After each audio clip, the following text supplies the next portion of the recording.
The east side of Greywood Town had 5 new brick furnaces belching smoke like angry grandmothers. My 5 blacksmiths, bought off the black market like discount produce, were sweating buckets, swinging hammers like their lives depended on it. Spoiler, their lives kind of depended on it. My butler Ball came up to me looking like someone had just kicked his favorite dog. My lord, we emptied the entire black market of Red Leaf City's quality iron weapons to arm our 500 iron guards. Those merchants swore it was steel. It was not steel.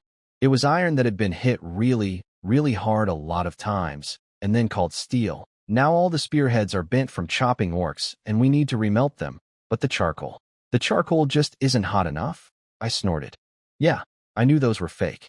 I bought them anyway because we had bandits to murder and zero time to be picky. That was emergency panic spending. But now we were doing things my way. Ditch the charcoal. I marched in and pointed at the wagons of smelly black rocks we'd just hauled in. Use those. My head blacksmith bronze hammer nearly had a heart attack on the spot. My lord, no. Those black stones burn strong, but they carry the demon's poison. Any iron smelted with that directly comes out brittle as a frozen icicle. One tap, and crack. Dead weapon. Medieval blacksmiths don't know chemistry. But through centuries of painful trial and error, they'd figured out that raw coal makes iron terrible. Fair enough. Who said anything about using it directly? I smiled the smile of a man who remembered high school chemistry class. I grabbed a stick and drew diagrams in the snow like a mad professor. Bronze Hammer stared at me like I was speaking alien. Build sealed kills behind the town. Lock the coal inside. No air. Roast it slowly. Drive out all the yellow toxic gas, the sulfur, the impurities, everything nasty. What's left will be hard, gray, full of little holes. That's what we smelt with. Cook rocks with no air. Bronze Hammer's brain was visibly buffering. Can that actually work? Do it. If you can't produce steel that chops through those fake weapons we bought, you're going to the quarry to make friends with the orcs. I said it with complete calmness. I am a generous and reasonable lord. Under the twin motivations of whip and meat porridge, those blacksmiths moved at absolutely supernatural speed. 3 days later, the first batch of coke, our beautiful, purified, demon poison-free coal, went into the furnace. And Greywood Town witnessed the birth of actual industry. The bellows, pulled by our orc slaves, roared like a hurricane. The coke exploded into temperatures so insane the flames turned bright white. The hard pig iron, the stuff that normally just sits there stubbornly, turned into bubbling liquid metal like it was nothing. It's melting. The iron is flowing like soup. Bronze Hammer dropped to his knees in front of the furnace, sobbing actual tears. This is a miracle. This is the temperature of the dwarf gods themselves. With coke, we got wrought iron. Then by controlling carbon content, we forged it further. And then, born in a hiss of white quenching steam, came the first real high-carbon steel sword this world had ever seen in Greywood Town. I took it, still unsharpened, glowing cold blue. I swung it at one of our expensive black market spears. Crack. Sparks flew. The premium spear got a massive, ugly notch carved into it. My sword? Not a scratch. I looked at the blade in my hands. The iron guards. The furnaces. This frozen little town that nobody expected anything from. I felt like a lion who had finally grown his fangs. Retire all the charcoal. Melt down every old weapon in the iron guards' hands, I said quietly. My soldiers will hold real steel. Every single one. I had a problem. My coal mine was basically a money printer. And a money printer, in medieval times, is basically a please murder me and take my stuff machine. Mars, the Golden Eagle Merchant Guild's very round, very sweaty manager, was sitting in my study staring at the fireplace coal like a man who had just seen God. His eyes were practically glowing green. I'm pretty sure he was drooling. Baron, this is an endless gold mountain. He was shaking. All of him. The fat was wobbling independently. Give me this black rock and I guarantee every noble in the entire north will go insane for it. We price it at 20 times the cost of regular firewood. And I looked at him the way you look at a man who is about to accidentally walk off a cliff. And then what? Mars. He blinked. Then the Red Leaf Viscount notices that a disgraced, exiled, broke little baron somehow controls an energy source that could flip the entire North's economy upside down. The fat man's face slowly drained of color. And then 800 fully armored knights, plus every nearby baron's combined army, shows up at my door with some creative charges like Demon Pact or illegal mining and flattens Greywood Town into a parking lot. I knocked on the desk. No crime in being poor. Big crime in holding treasure. How does a pig like you not understand something this simple? Medieval nobles have zero limits on greed. At 300% profit, they trample all laws. This coal mine was 3,000% profit. My 500 iron guards were good. Against a full nightly order? I wasn't ready to bet my head on it. So what do we do? Just leave the gold coins buried underground. Mars was wringing his hands like a wet towel. We sell it. Obviously. Why else would you be here? But we never sell raw or... I reached under my desk and pulled out a black cylinder the size of a bowl. Round holes punched through it evenly. About a dozen of them. Mars stared. What is that? I call it the alchemical warmstone. I smiled the smile of a man with a plan. Back in my homeland, we called it a honeycomb coal briquette. Raw coal is too recognizable. Also toxic when burned directly. So, I had the orc workers crush the coal to powder, mix it with Greywood's special yellow clay and some odor-killing herbs, then press the whole thing into molds shaped like this, burn slower, less toxic. And most importantly, I held it up dramatically. It looks nothing like coal. Even if some paranoid noble smashes one open and studies the pieces, all they'll see is dirt and black ash. They will never, ever find the mine. Mars inhaled so sharply I thought he might pass out. He was looking at me like I had just transformed in front of him from a broke exiled nobleman into something far more dangerous. Smart man. There's more. I leaned over the desk right into his face. You tell everyone that the Golden Eagle Merchant Guild discovered these alchemical warmstones in the ruins of the far north. Ancient alchemical artifacts. Mysterious. Exotic. All transactions go through your guild's name. None of it touches me. But then if the nobles start pressuring us, all that pressure lands on the guild. Mars had gone slightly green. So what? The Golden Eagle Guild has a prince from the royal capital behind it. Does the Red Leaf Viscount dare touch you? Mars slowly realized he could not argue with this. You absorb the noble attention. I give you exclusive distribution rights. Profits split 70-30. My 70, your 30. And one more thing. I held up one finger. We do not sell to commoners. Only nobles. Only people with castles. We slap a noble exclusive label on every single one, and we bleed those aristocrats absolutely dry. Muddy the waters. Wave someone else's tiger skin as your own flag. Then harvest nobles like wheat.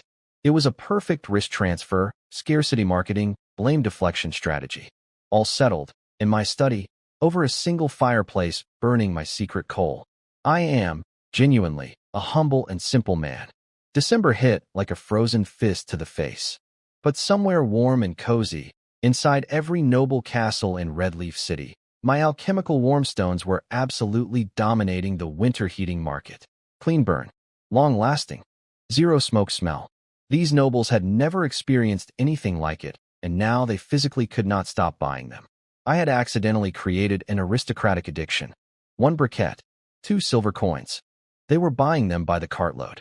Rivers of gold were flowing into the Golden Eagle Guild's hands, getting quietly laundered, and then secretly trickling into my frozen little Greywood town.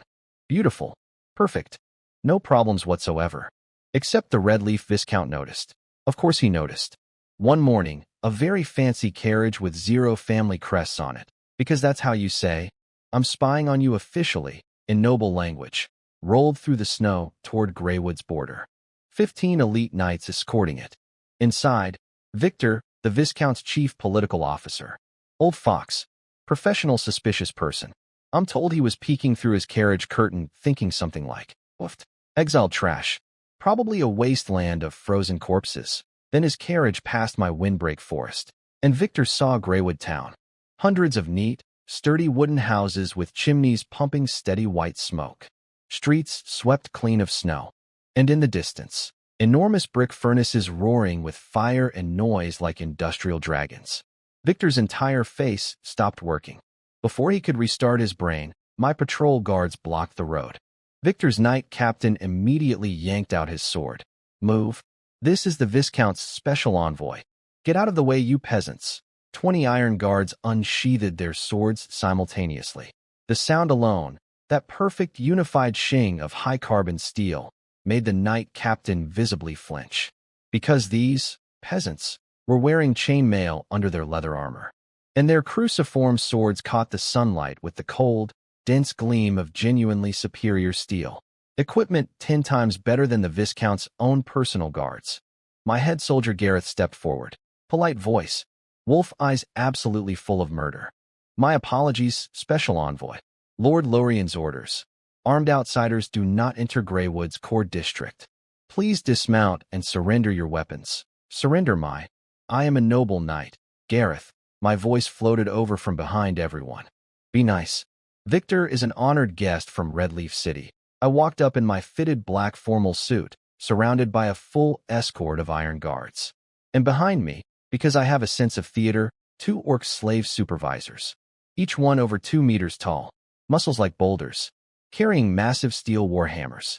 Victor looked like a man whose entire understanding of reality had just been gently folded in half. Steel-equipped private army, tamed orc monsters, industrial blast furnaces, in a banished baron's exile territory. I gave him my best noble smile. Completely fake. Perfectly executed. The town is a little tense after the bandit raids, Special Envoy. You know how it is. Since you're already here, come in for some hot tea. And coincidentally, I have a small, very profitable little business arrangement I'd love for you to bring back to the Viscount. Privately, the message was simple and I needed it to land perfectly. I have money. I have teeth. You're welcome to try to take it by force, but prepare to lose some molars. Or, we could both sit down like civilized people and split the cake together. Your choice, Viscount. Victor understood. I could see it in his eyes. Then, quietly, in the corner of my mind where the system panel glows, ding. New day settled. Current registered territory population, 8,105 people. Territory heavy industry and military have entered initial self-sustaining cycle. Today's income distributed, 8,105 silver coins. Deposited automatically, 8,000 people. A steel army. Industrial production. A merchant guild as my shield. And now a Viscount who just saw exactly enough to respect me without knowing enough to destroy me. For the first time since arriving in this barbaric world, I finally had the chips to sit at the big table.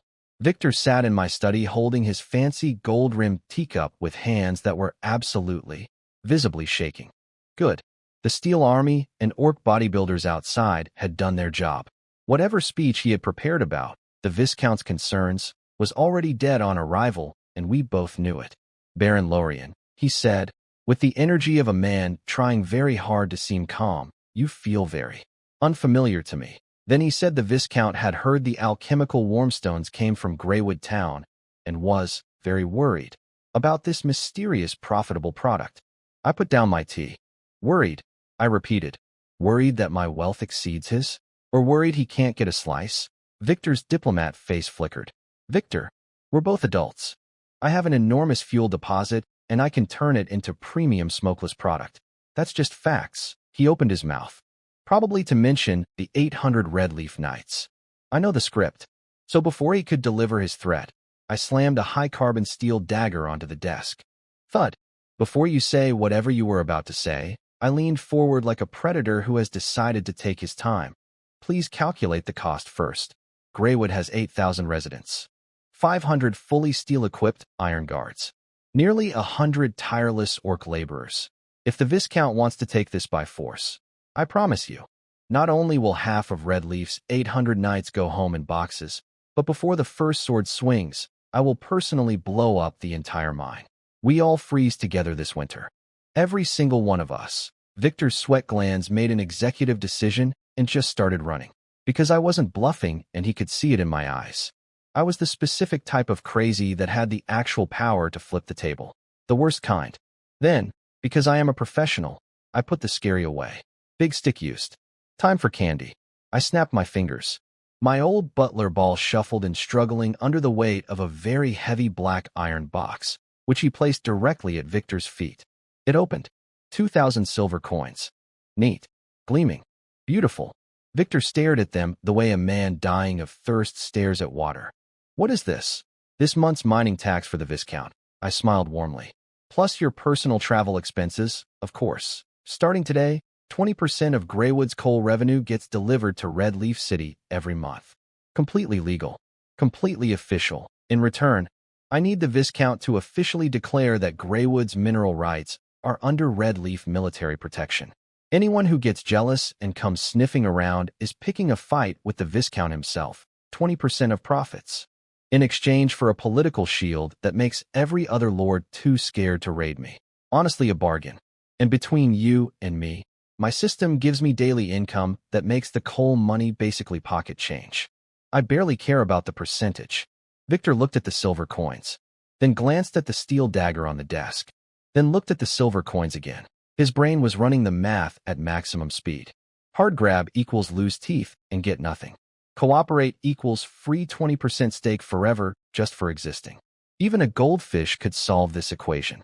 Baron Lorian. Victor closed the iron box and produced the most radiant, genuine smile I had seen on him all morning. Your loyalty to the Viscount is as moving as a warm hearth in deep winter. I can personally guarantee his lordship will be very satisfied with this arrangement. I raised my teacup. Pleasure doing business. I watched his carriage disappear through the window. Then I smiled, quietly, to myself. Enjoy the free meal while it lasts. Come spring, when my army finishes expanding, I'm taking back every single coin with interest. The political crisis was handled. Time to fix the internal crisis. Because here's the thing nobody tells you about feeding 8,000 people for free all winter. They get comfortable. Dangerously comfortable. The construction frenzy was over. Houses built. Coal secured. And now? Half my serfs were sitting in their warm wooden houses doing absolutely nothing. Some of them were even complaining the black rye porridge wasn't thick enough. These people, my people, the ones generating me 8,000 silver coins a day, were lying around, criticizing my porridge consistency. I stared at the supply consumption report. The numbers were horrifying. My eyes started twitching. Give a man a bowl of rice, and he's grateful. Give him a barrel, and he becomes your critic. I said to no one in particular. I am not a charity. I am a lord. BL, my butler appeared. Good man. Always appears. Cancel all free food and supply distributions starting tomorrow. Everyone, including the Iron Guards. Ball looked like I had just told him I was going to personally fight the sun. My lord, they'll riot. They'll starve. You can't. Who said anything about starving them? I said cancel free, not cancel food. I walked to the blackboard and drew a beautiful, elegant, completely diabolical economic loop diagram. Starting tomorrow, Greywood Town runs on wages. Miners get copper coins. Land clearers get copper coins. Loggers get copper coins. Women spinning thread and braiding rope, copper coins. Everyone paid by output. And in the town square, build the biggest wooden building we have materials for. Put a sign on it, Lord's Marketplace. Fill it with white flour, salted meat, coarse salt, sheepskin coats, and that terrible cheap barley ale we bought from Red Leaf City. Sell all of it. Ball stood there for a full 5 minutes. I watched his medieval brain physically buffering. So, he said slowly, that you pay them money, and then they spend the money. At your shop. Which means the money comes back to you, he gasped. The money goes back into your pocket. Wrong. I pointed at him. My eyes were gleaming with the energy of a man who has read too much economics. The money circulates. And in the process of circulating, it squeezes out every single drop of remaining value from their bodies and minds. Every calorie of physical labor. Every minute of productive time. Completely. Dry. Ball made a sound like a man whose brain had just been sat on. Next morning, the announcement went up canceling free rations. Brief panic. Completely expected. I had budgeted for the panic. Then Ball read out the official wage rate chart. Then the first batch of marketplace goods hit the shelves. The panic instantly transformed into the most enthusiastic economic frenzy Greywood Town had ever witnessed. 10 baskets of coal from the mine earns 5 copper coins, and 5 copper coins buys a whole pound of white flour with 1 coin left over for barley ale. Gareth was standing at the announcement board shaking like he'd touched lightning. In medieval times, serfs are property. They work their entire lives and never see a single coin. And here was their lord, giving them wages and a place to spend them freely. I'm going to work. I want to earn enough to buy my wife a linen skirt. I'm doing 20 baskets at the quarry every day. I want salted meat at every meal. Greywood Town transformed from a village into a machine. Everyone running. Everyone working past their limits. Everyone joyfully, voluntarily, enthusiastically carrying their hard-earned copper coins straight back into my marketplace and handing them over with enormous grateful smiles. I stood on my third-floor balcony watching the long queue of people paying at my shop, paying me, with money I gave them, while feeling personally blessed by my generosity. I breathed out a long, satisfied cloud of winter steam. You see it, Ball. Real exploitation isn't whipping people. It's creating the desire to consume, then watching them work themselves to the bone voluntarily. And thank you for the privilege. Winter was ending. The coal furnaces had roared all season. My people had worked themselves cheerfully to exhaustion and handed me back all their wages at my marketplace. The icicles on the rooftops were finally dripping. Everything was going smoothly. And then Alara kicked my study door open like she was breaching a dungeon. My half-elf agricultural scholar, covered in mud, hay in her hair, eyes burning like two small suns, cradling a giant wooden basket like it contained a newborn child. Lorian, Baron, look, she sprinted to my desk and ripped the cloth off the basket. Inside, glowing under the firelight, was a pile of the most beautiful, fresh, aggressively green vegetables I had ever seen in this medieval nightmare world. Radishes, spinach, various herbs I couldn't name, all crisp, all alive, all absolutely real. The smell of actual plants hit me like a truck. I stood up so fast I nearly knocked my chair over. The greenhouse fast-growth vegetables. They're ready and going absolutely insane. Alara's chin went up like a victorious general.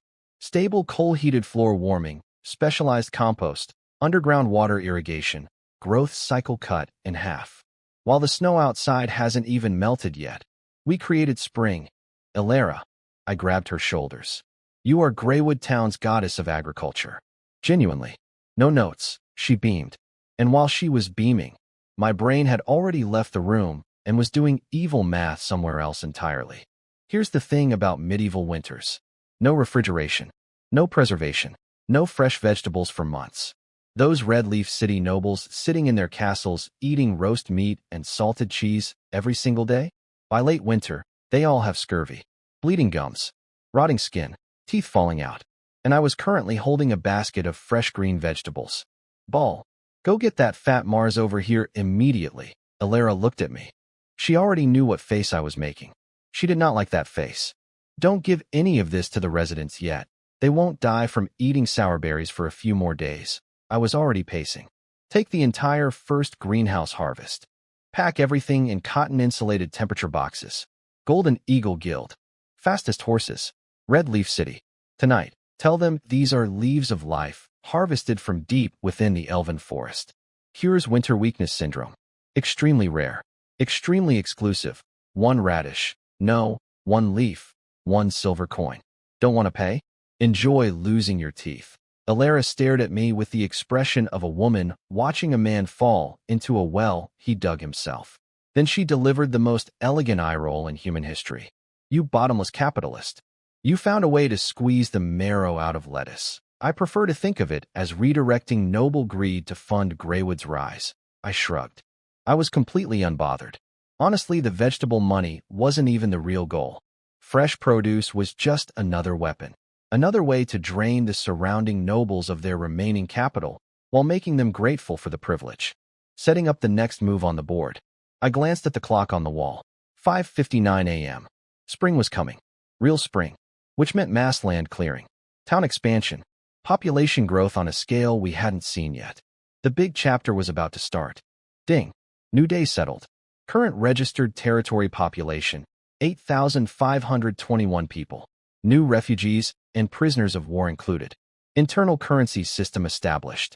Territory production efficiency increased by 50%. Today's income, 8,521 silver coins. Deposited automatically.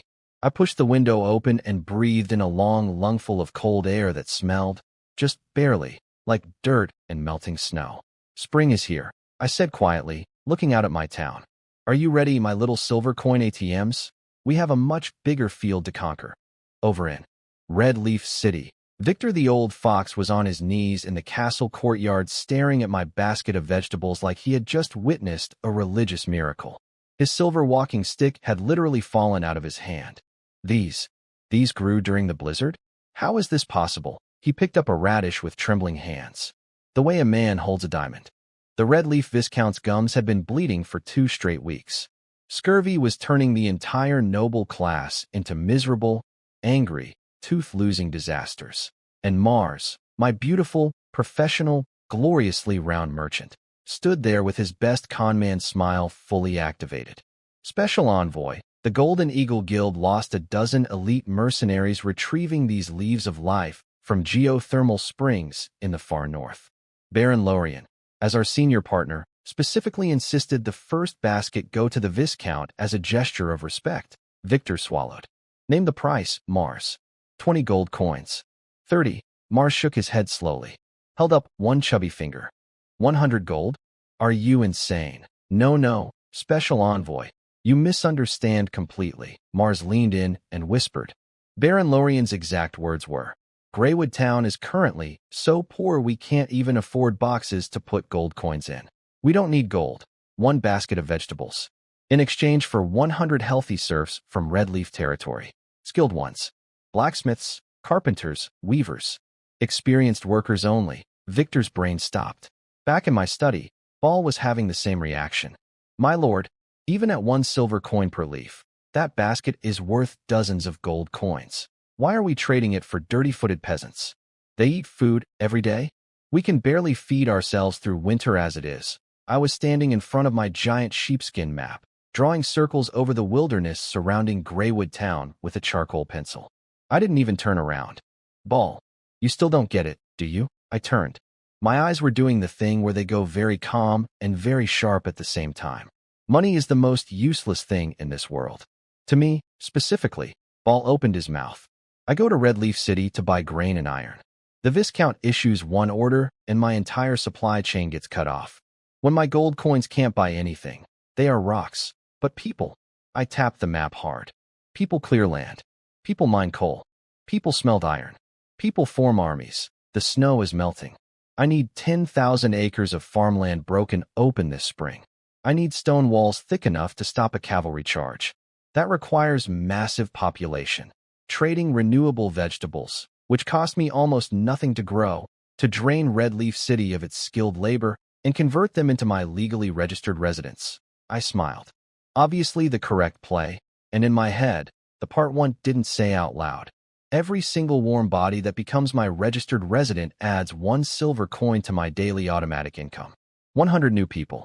100 extra silver coins. Every morning. Forever. Trading vegetables for a permanent daily money printer. Only an idiot would take the one-time gold coins instead. Pack the rest of the vegetables in batches. I turned back to the map and kept drawing circles. Not just Red Leaf City. Black Iron Territory. Stormkeep.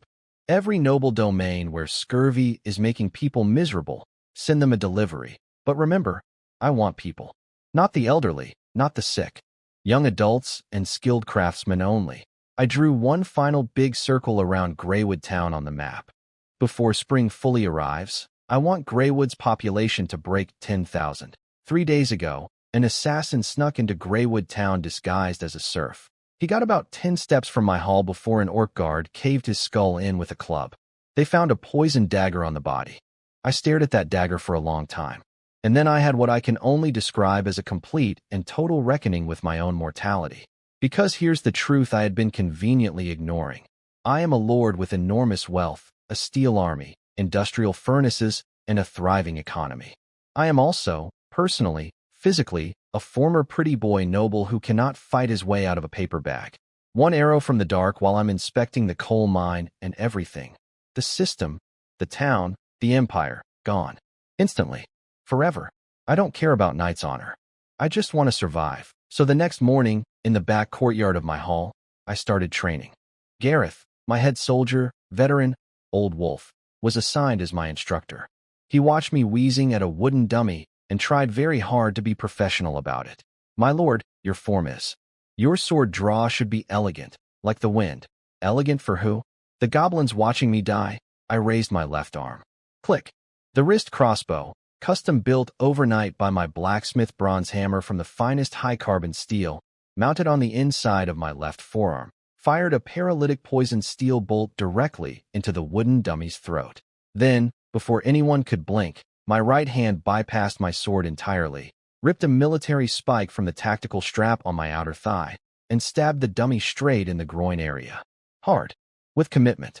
Every guard watching simultaneously crossed their legs. Gareth, write this down as my personal philosophy. I pulled out the spike, still breathing hard. If a crossbow bolt can solve it, never draw the sword. If you can kick someone in the groin or poke their eyes, never fight fair. And if I am ever attacked, your first job is not to fight beside me.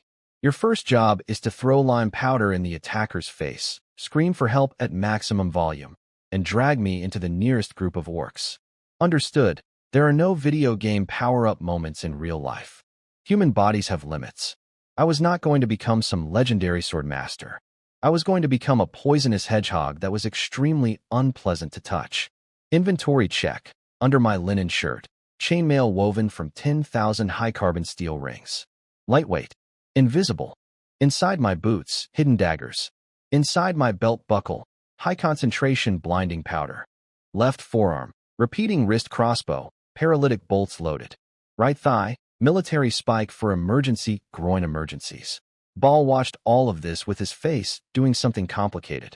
My lord, if the nobles in the royal capital ever saw you train like this, they would strip you of your title. When I have 10,000 heavy infantry and a few hundred catapults, I said, wiping my face with a towel, I am the one who sets the rules in the royal capital. I looked at the heavy war bow hanging on the wall. Starting tomorrow, I train with Grom the orc for physical conditioning. I don't need to punch a cow to death like he can. I just need enough stamina that when an assassin comes for me, I can run faster than him, stay alive, grow stronger, grow bigger. And speaking of growing bigger, I looked outside. The snow was completely melted. Spring had arrived. Time to build an empire. Spring arrived. Snow melted. The entire continent woke up and started thinking about farming. In normal medieval territories, spring plowing is basically organized suffering. Serfs dragging wooden plows through frozen dirt with their bare hands. A skinny half-dead ox is treated like a member of the royal family because it's the most valuable thing the entire village owns. Adorable. Primitive. Not how we do things in Greywood. My vegetable for people trade had just delivered over 1,000 new serfs to town. Fresh arrivals. Wide eyes. Zero idea what they had walked into. One of them, Hans, was standing on the field holding a broken wooden stick, staring into the distance with his mouth open. What? What is that thing? That thing was a plow? But not any plow Hans had ever seen in his entire medieval life. This was a full high-carbon steel beast. Smooth curves. Enormous razor-sharp blade. 200 pounds of pure agricultural destruction that I had my blacksmiths forge day and night specifically to commit violence against frozen dirt. Wood in the ground? Irrelevant. Rocks in the ground? It will eat them. But the plow wasn't even what broke Hans's brain. It was what was pulling the plow. No oxen. No horses. 2 orcs. Each one over 2 meters tall. Muscles like granite boulders. Strapped into giant leather harnesses. Eyes full of absolute focus and terrifying motivation. Grom, my orc leader, threw his head back and roared at the sky. For the Lord's white bread. For 3 copper coins a day, his feet slammed into the dirt. The steel plow screamed forward. That 200-pound iron monster drove into the frozen earth like a hot knife through butter. Black soil curled up in perfect, deep waves, rich and dark, and smelling like money. The furrows were deep enough to use as actual war trenches. And the speed. 2 orcs pulling a massive steel plow were somehow jogging across the field like it weighed nothing. 1 acre. Finished. In the time it takes to drink a cup of tea, Hans and 1,000 new serfs stood there with their mouths hanging open catching flies. Back in Red Leaf territory, an entire family working sunrise to sunset couldn't plow 1 acre in a full day. These 2 green monsters just did it for a bread roll and some pocket change. Stop staring, rookies. Elara appeared on horseback, cracking her whip in the air like the agricultural goddess she absolutely is, her beautiful face radiating pure confident energy. See those deep furrows? Pick up your seed bags. Take the wheat seeds, pre-soaked in special nutrient solution, and scatter them evenly. Anyone who wastes a single seed loses today's wages. Hans snapped out of his trance, grabbed a handful of plump wheat seeds, and started sowing. And as he dropped those seeds into that deep, soft, perfectly prepared soil, his hands were shaking. He finally understood why the Red Leaf City guards who delivered them here had looked at the serfs with that strange expression, that quiet, hidden envy, like they were sending them somewhere good. Here in this so-called exile wasteland, better farming tools than the royal capital, tireless monster labor, deep fertile furrows ready before breakfast, and wages. They were going to get paid. Long live the Baron, Hans whispered. Several of the serfs were crying while planting seeds. I choose to believe those were tears of agricultural joy. Up on the hill, I sat on my horse in my lightweight custom steel armor, watching my spring farming army work below me. The system pinged happily in my head. I smiled. Food, coal, steel, population, I said quietly. All the gears are finally meshing together. I turned my horse toward the distant silhouette of Red Leaf City on the horizon. Once this harvest comes in and Greywood never needs to beg anyone for food again, Viscount, wash your neck and wait for me. Capital has no borders. And I'm just getting started. I had no idea any of this was happening. Let me tell you what was going on behind my back. Back in the royal capital, 1,000 miles away, the political situation for my family was a complete disaster. My father's Wisteria Duke family had collapsed 6 months ago in a political power struggle. Dad was stripped of his title and under house arrest. The Golden Lion Duke, our enemy, was eating our family's entire business empire like a buffet. As for me specifically, the Golden Lion Duke had written me off completely. Quote, that useless third son who just drinks and chases women. Probably already a frozen corpse in the wilderness somewhere. Rude. Also recently very incorrect. Then his spy network sent him a report. The supposed frozen corpse had built a fortress and invented smokeless coal briquettes and was making suspicious amounts of money. The Golden Lion Duke's paranoid brain immediately constructed an elaborate conspiracy theory. Obviously, my mother had secretly transferred a massive hidden fortune from the family merchant guild to me, so I could secretly build an army in the north and come back for revenge. This was completely wrong. I did it all myself with a head full of modern knowledge and genuinely unhinged work ethic. But he didn't know that. So he activated his entire northern spy network, contacted every lord surrounding Greywood, and launched a full economic strangulation plus assassination campaign against me. That fake serf assassin whose skull my orc guard caved in. First test probe. More coming. Meanwhile, at the Wisteria family estate, my second sister Serena was slamming her hands on a table. Mother, Lorian is being targeted by Golden Lion assassins in the north. We have to send someone to help him. My mother, the Duchess, did not look up from her accounting books. Her voice was ice cold. He's useless. If he dies, he dies. I barely have enough money to keep the merchant guild alive. Your brother at the front is in more danger, and I can't even help him. The Wisteria family does not support dead weight. Serena ground her teeth. She knew. Mother and big brother had always looked down on me. The party boy. The useless third son. Whatever. But Serena was the only one in the family who actually cared about me. And she was not going to sit there and watch me die. She turned to the shadow in the corner of the room. A female knight stepped forward. Silver breastplate. Long silver hair like a war banner. Eyes like frozen water. The kind of person who makes the temperature drop when she enters a room. Sylvie, present. You are the only peak tier 3 knight I have. Take every coin of my personal savings. Ride to Greywood Town. Serena's voice went hard as steel. Bring that idiot brother of mine back alive. Even if you have to bet your own life on it. Half a month later. Outside Greywood Town. Sylvie pulled her horse to a stop, wiped frozen road dust off her face, and took a breath. She had killed 3 separate mercenary ambush groups on the way here. The Golden Lion's assassination net was already spreading north. She'd ridden through all of it. She was prepared for what she would find. A dying town. A miserable exiled young lord hiding in a corner somewhere, thin and scared and probably crying. She crested the windbreak forest and stopped. No slum. No starving serfs. No desperate poverty. What she saw instead was a city, ringed by tall, thick walls of rammed earth and brick. Industrial chimneys blasting fire and smoke into the sky. Wide stone-paved roads with patrol squads of soldiers wearing high-carbon steel chainmail, eyes sharper than wolves.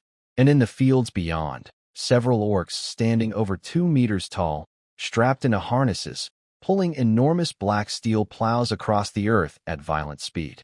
Sylvie sat on her horse for a long moment. "This is the estate of the useless young lord who couldn't even hold a sword properly," she stared. "Did the family secretly give him the entire treasury?" "No. This would empty the treasury and still not be enough." A steel spear appeared at her throat. My Iron Guard patrol had found her. "Welcome to Greywood, Sylvie. Things are a little different here." Sylvie stood in my study, weapons confiscated, spine straight as a flagpole, silver hair perfect despite riding 1,000 miles and killing 3 mercenary groups. Proud as a swan, completely unintimidated. I twirled my quill and processed what she had just told me. So, my mother and big brother, even with assassins already after me, couldn't spare a single copper coin, didn't even send a letter. But my second sister Serena emptied her entire personal savings and sent me her best knight. Her only tier, 3 peak knight. As a gift. Huh. I had written off my entire family as useless trouble. Turns out there was one exception worth keeping. "Fine," I said magnanimously. "I'll allow you to stay as my personal bodyguard." Generous of me. But no independent action without my orders. I don't care if my sister sent you. I will still have you removed. Understood? Sylvie looked like she was doing complex calculations about whether punching me was worth it. "Watch your words, young lord." She slammed a piece of intercepted intelligence on my desk. "The Golden Lion Duke has issued secret orders to the Red Leaf Viscount and 3 surrounding barons. A commercial strangulation net is already forming around Greywood Town. Starting tomorrow, complete cutoff of all grain, coarse salt, and raw iron supply to you. They're sealing the trade roads. No more refugees or serfs allowed into your territory. Once your territory hits famine and riots, they'll dress up as wilderness bandits and flatten this place to the ground." She looked me dead in the eyes. "Young lord, while there's still time to escape the encirclement, take your core wealth and come back to the capital with me. This position is indefensible. In the cold weapons era, surrounded by 4 lords doing economic blockade plus military encirclement, you're basically already dead." Sylvie was giving genuinely correct tactical advice. I picked up the intelligence report. I whistled. "Secret funds from my mother?" I started laughing. The Golden Lion Duke's imagination is wasted on politics. He should be writing knight romance novels. I jumped up and walked to my territory map. My eyes were doing the thing where they glow with capitalist hunger. Also, he just handed me the perfect excuse to absorb everything around me. "Young lord," Sylvie's composure cracked slightly. "They are cutting your supply lines." "Did you hear anything I said, Sylvie?" I turned and looked at her the way a professor looks at a student who doesn't know what year it is. "Do you know what a scissors price gap is? Do you know what industrial dumping is?" She opened her mouth. I didn't wait. "I don't need to run. The Red Leaf Viscount wants to do a trade embargo on me." I laughed like this was the funniest joke of the year. "That is genuinely adorable." I stabbed my finger onto Red Leaf City's position on the map. "Grain? My greenhouse and fertilizer will have winter wheat harvested next month ahead of schedule. Raw iron? I turned all their quality iron into scrap the day I made high-carbon steel. Salt. I can purify that myself. They think cutting the trade roads will starve me out." My smile went cold and sharp as a blade. "No, this is a war. An economic war that destroys their entire foundation. I'm going to have the Golden Eagle Guild start smuggling my cheap high-quality steel farming tools, mass-produced, priced at basically nothing, into all their territories simultaneously. I will drain every silver coin from their domains. Their serfs won't be able to afford food. Their knights won't have money to repair their armor. And when their economies completely collapse, I won't even need to attack.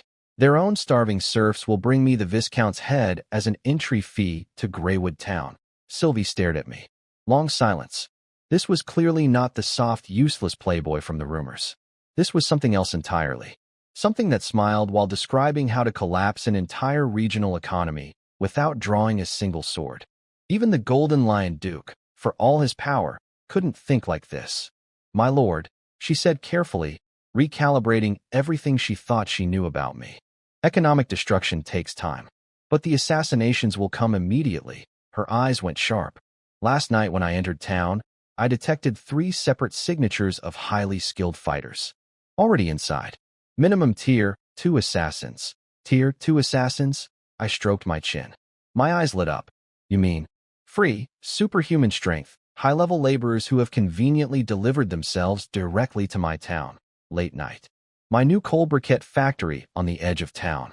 Dark, quiet, smelling of coal dust and hay. Perfect location for absolutely nothing suspicious to happen whatsoever. 3 shadows flipped over the wall like they weighed nothing. Professional night ops gear. Moving like ghosts. These were the Red Leaf Viscounts premium hired killers, the Shadow Blade Assassin Squad. 2 Tier 2. 1 Tier 3. In the north, this lineup could wipe out an entire baron's family without anyone hearing a sound. Their leader signaled. They crept upstairs, pushed open the slightly open bedroom door. Moonlight. A figure under blankets. 3 poison-coated daggers, instant kill toxin, drove into the bed simultaneously at terrifying speed. Stab, stab, stab. No blood, just metal scraping and cloth tearing. The leader ripped back the blanket. Straw man. Stuffed with scrap iron. It's a trap. Retreat. You came all this way, why leave so soon? The coal mine runs 3 shifts around the clock, very lively over there. They looked up. I was lying flat on the ceiling beam above them like a very comfortable lizard, holding a metal cylinder. Next to me, Sylvie gripped her sword with an expression that said she deeply regretted every life choice that led to this moment. Half an hour earlier, when Sylvie had proposed fighting them directly, a proper knight's duel, honor and glory, blade against blade, I had given her the flattest stare of my life and physically dragged her onto the ceiling beam.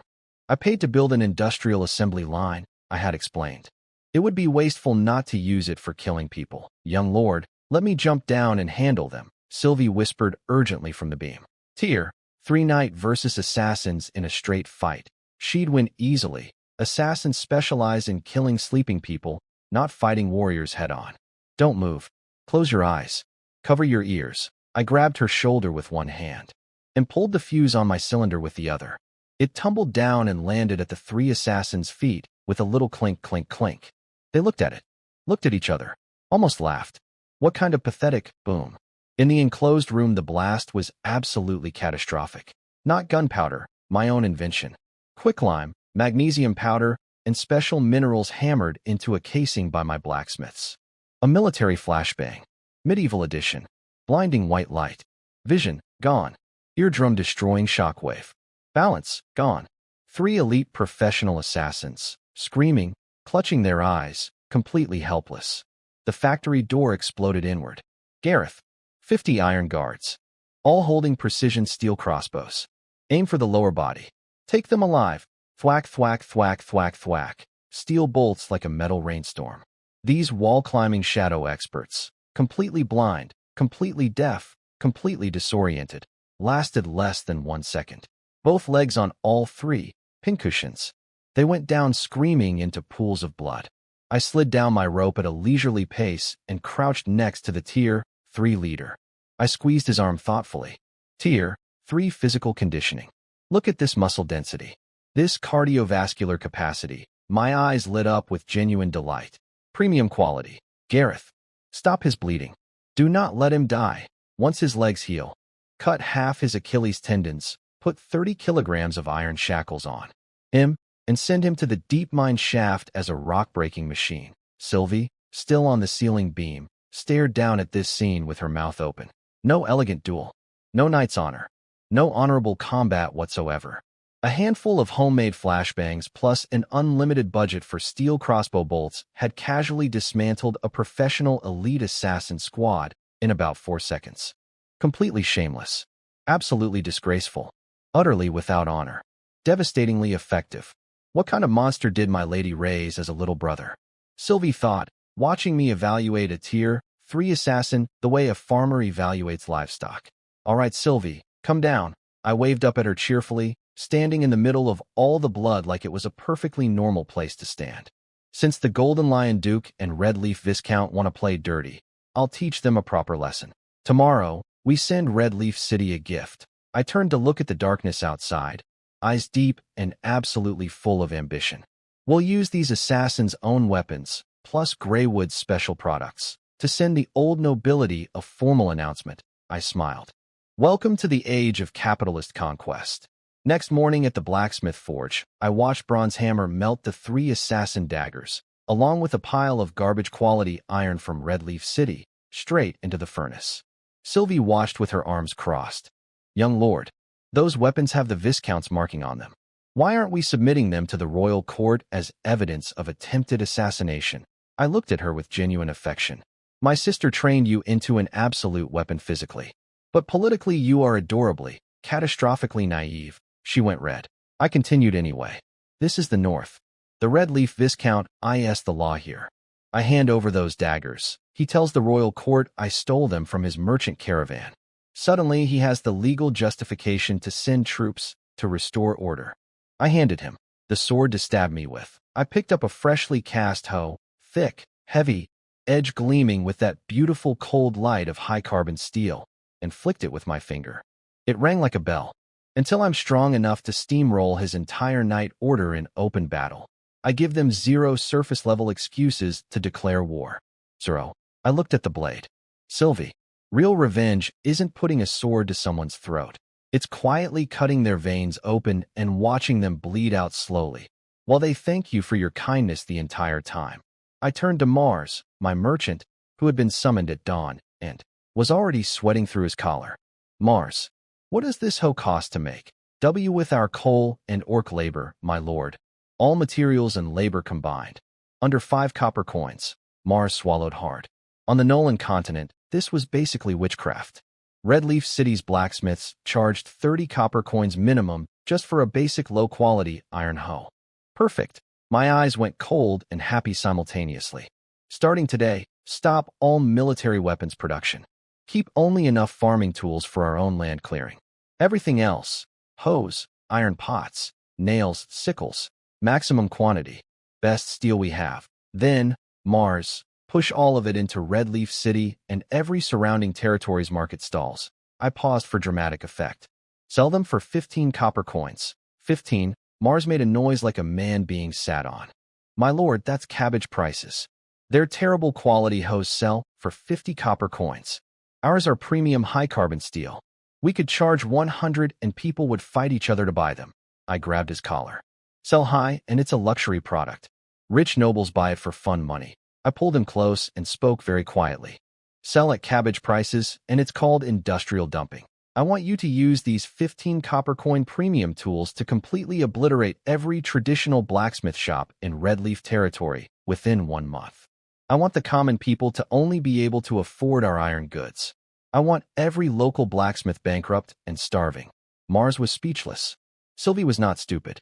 She put it together instantly, and her face went through several colors.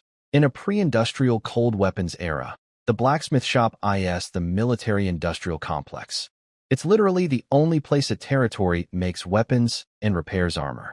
Once Greywood's impossibly cheap high-carbon steel monopolizes the civilian iron goods market, local blacksmiths collapse.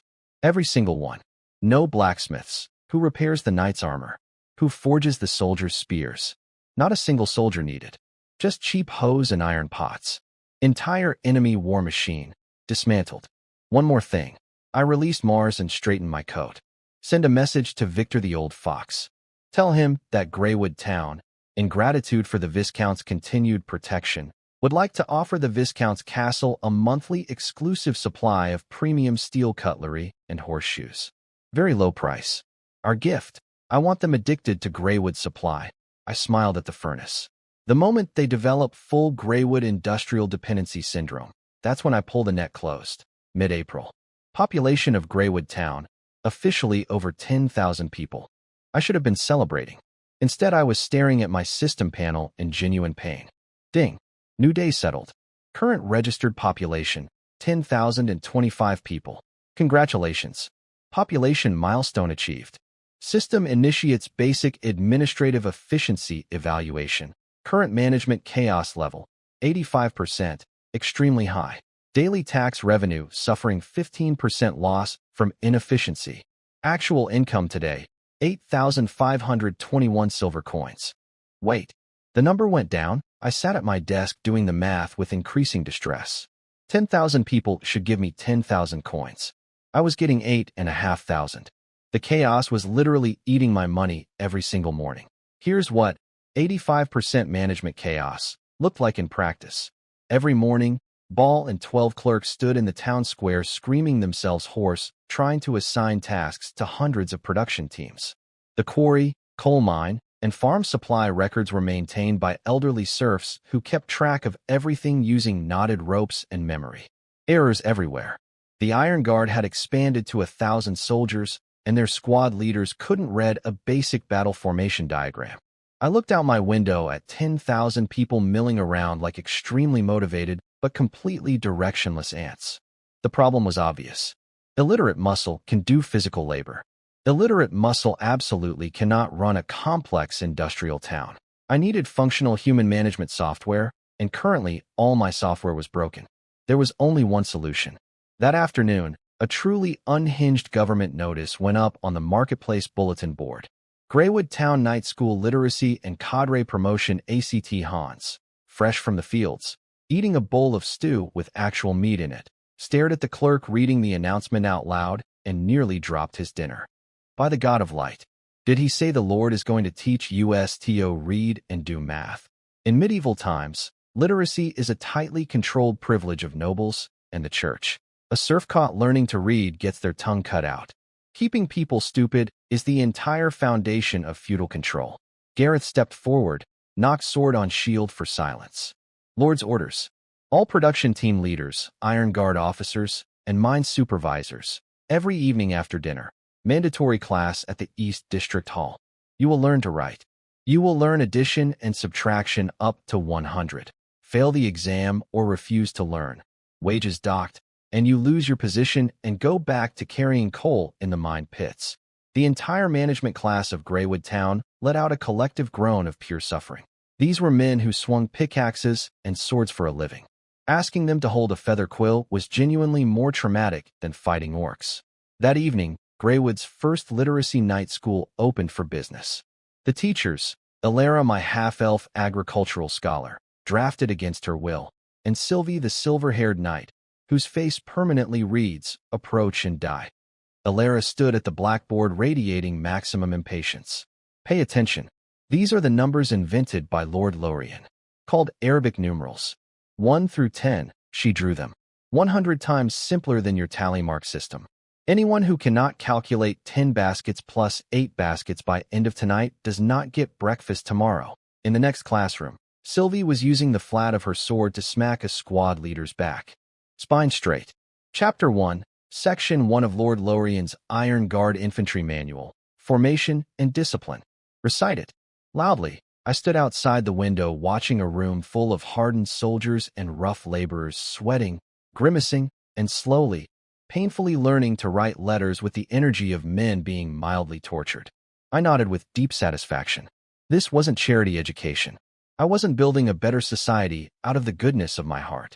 Every single thing I was teaching, literacy, basic arithmetic, military formations, was the absolute minimum toolkit needed to turn an illiterate mob into functional middle management. I needed a few hundred people who could read, write, and count, to manage 10,000 people who couldn't. To eliminate the chaos penalty. To get my full income back. Knowledge is power, I thought quietly, watching a coal miner stare at the number 7 like it had personally wronged him. But in Greywood Town, knowledge is specifically for extracting maximum value from human labor more efficiently. Same thing really. May. Spring everywhere. Birds singing. Flowers blooming. In Redleaf City, 100 miles away, the Viscount was having a completely different experience. I know this because my spine network told me everything. Let me paint you the picture. The Viscount hurled a wine glass against the wall. Glass everywhere. He was pointing at a pile of iron goods on his table. Hose, cooking pots, a pair of horseshoe trimming shears. With the rage of a man who has been personally insulted by farming equipment. Who can explain this to me? Victor, sweating through his expensive clothes, delivered the bad news in a voice that kept almost breaking. My lord. These are the iron goods flooding our market for the past 2 weeks. Incredibly durable. Insanely cheap. In half a month, 9 of Redleaf City's 12 traditional blacksmith shops have gone bankrupt. I'm not asking about the iron goods. I'm asking about this. The Viscount yanked his knight's sword off his belt and threw it on the floor. It was covered in tiny chips. Faint rust spots. The sword of a noble knight. Symbol of aristocratic glory. Looked like it had been through a garbage disposal. Yesterday my knights went to clear out some bandits in the wilderness. 3 of my knights had their swords snap when they hit the bandits' weapons. The Viscount's eyes were full of broken blood vessels. Those bandits were using farm cleavers they bought at the market. Sharpened farm cleavers. And they were sharper than my knights' swords. This is the greatest humiliation of my life. Victor bowed his head miserably. My lord, we simply cannot access quality iron anymore. The Golden Eagle Guild has monopolized all premium iron or exports. Meanwhile, the cheap pots and hoes drained every copper and silver coin from the common people's hands. When our local blacksmiths went bankrupt, the only ones left were apprentices who don't know how to forge real steel. They've been repairing the army's weapons with scrap metal scraps. Then ban it. The Viscount roared. Forbid the sale. Execute anyone caught buying or selling. Hang them all, my lord. Victor closed his eyes in despair. We cannot ban it.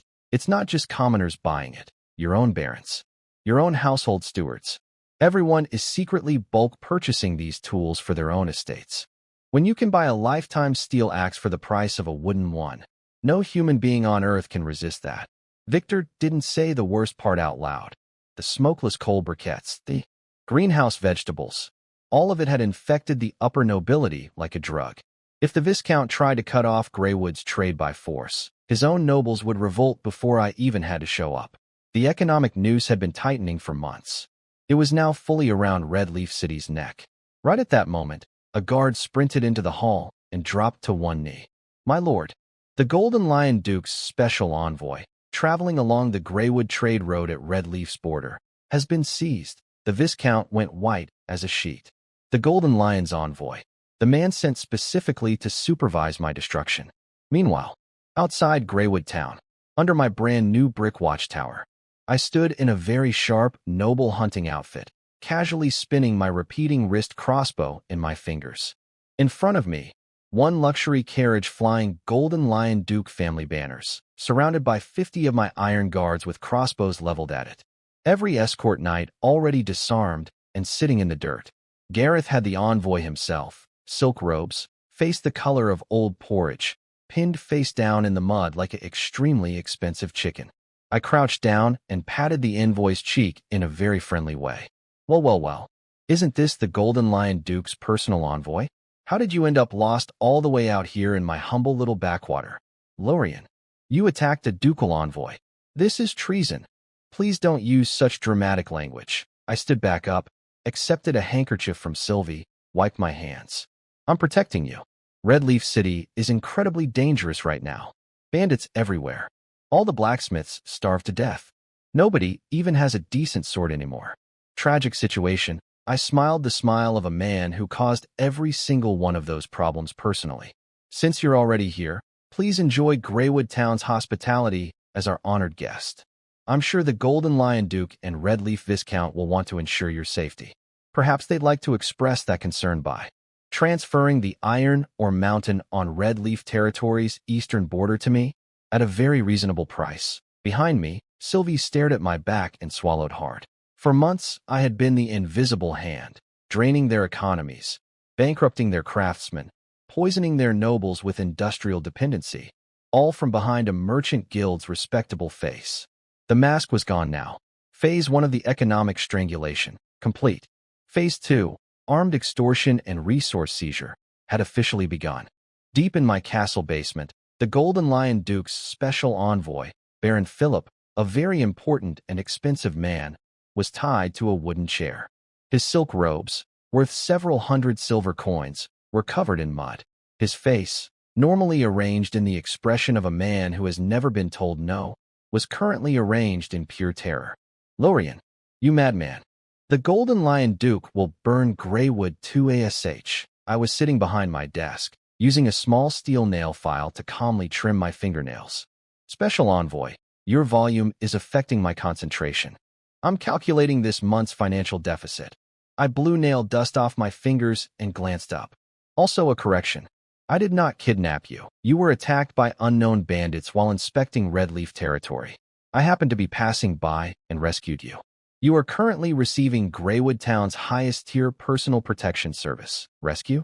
Your men had crossbows pointed at my head. Protection has operating costs. I stood up, producing a pre-written contract on sheepskin. The labor fees for mobilizing my 1,000 iron guards, the depreciation, cost of the crossbow bolts, your daily premium accommodation and meals here in Greywood. Someone has to cover these expenses. I walked over and held the contract in front of his face. I've calculated the total security service fee.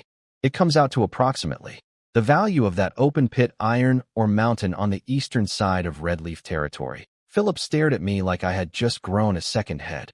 An iron mine is ransom, wrapped in the legal language of a security services invoice. The basement door opened. Ball shuffled in, followed by Victor, Redleaf City's chief political officer, who had ridden through the night so hard his inner thighs were bleeding. If a Golden Lion envoy died on Redleaf soil, the Duke would have the Viscount skinned alive. Victor had basically teleported here out of pure self-preservation. He took one look at the tied-up envoy and started hopping with anxiety. Baron Lorian, you cannot do this. That iron mine is the Viscount's core strategic asset. He will go to war before handing it over. War? I let the word sit there for a moment. Then I slapped the contract against Victor's chest. Redleaf City has lost 80% of its blacksmith shops. Your knights cannot even get their armor patched. And the moment news reaches the capital that the Golden Lion's envoy had an accident on Redleaf territory, the Duke removes the Viscount's head before I have to do anything. I tapped the desk gently, like a clock ticking. Sign it. Transfer the mine to me under the name of collateral transfer. Perfectly legal, perfectly documented. In return, I deliver the envoy back to you completely unharmed. And starting next month, Greywood's premium farming tools and coal briquettes come to the Viscount at a special internal discount price. Hit them with the stick. Hand them a sweet date. Grab their weak point. Then offer them a way to save face. I have read too many business books from my previous life, and I regret nothing. Victor held the contract with hands shaking like a man standing in an earthquake. He knew what signing meant. Redleaf Territory's entire heavy industrial foundation, gone. Their ability to make weapons, repair armor, forge tools, finished. But not signing meant the Viscount's entire family died. 10 minutes later, Victor pressed the Viscount's official seal onto the contract with the energy of a man attending his own funeral. I looked at the freshly inked legal transfer document and felt a deep, warm, genuine satisfaction spread through my chest. With this iron mine, no more importing raw iron from anyone. No more supply chain vulnerability. No more begging or buying from people who could cut me off. Greywood Town's heavy industrial loop was now completely self-contained and sealed. I straightened up. Gareth, untie him. I turned toward the door with the biggest smile of the week. And send word to the orc construction crew. Tomorrow morning, first light, take our steel mining picks and go take full possession of the eastern iron mine. The envoy situation had gone perfectly. I had legally stolen an iron mine using nothing but paperwork and a man tied to a chair. Beautiful, but I didn't celebrate. External plunder only matters if your internal production is solid. And I still had that ugly 15% daily income penalty bleeding me every single morning like a slow leak in a very expensive boat. The night school had been running for a full month. Alara stood at the blackboard, teaching stick in hand, pointing at crooked arithmetic problems scrawled by calloused hands that normally held pickaxes. Her expression was strict, but her eyes couldn't hide it. She was proud. Correct, Hans. You calculated the ore consumption quota. Starting tomorrow, you are promoted to Deputy Foreman of Mining Squad 3. Hans, who 1 month ago could not read a single letter or count past his fingers, had just done resource allocation math on a blackboard. 1 month of absolutely merciless Spartan literacy training.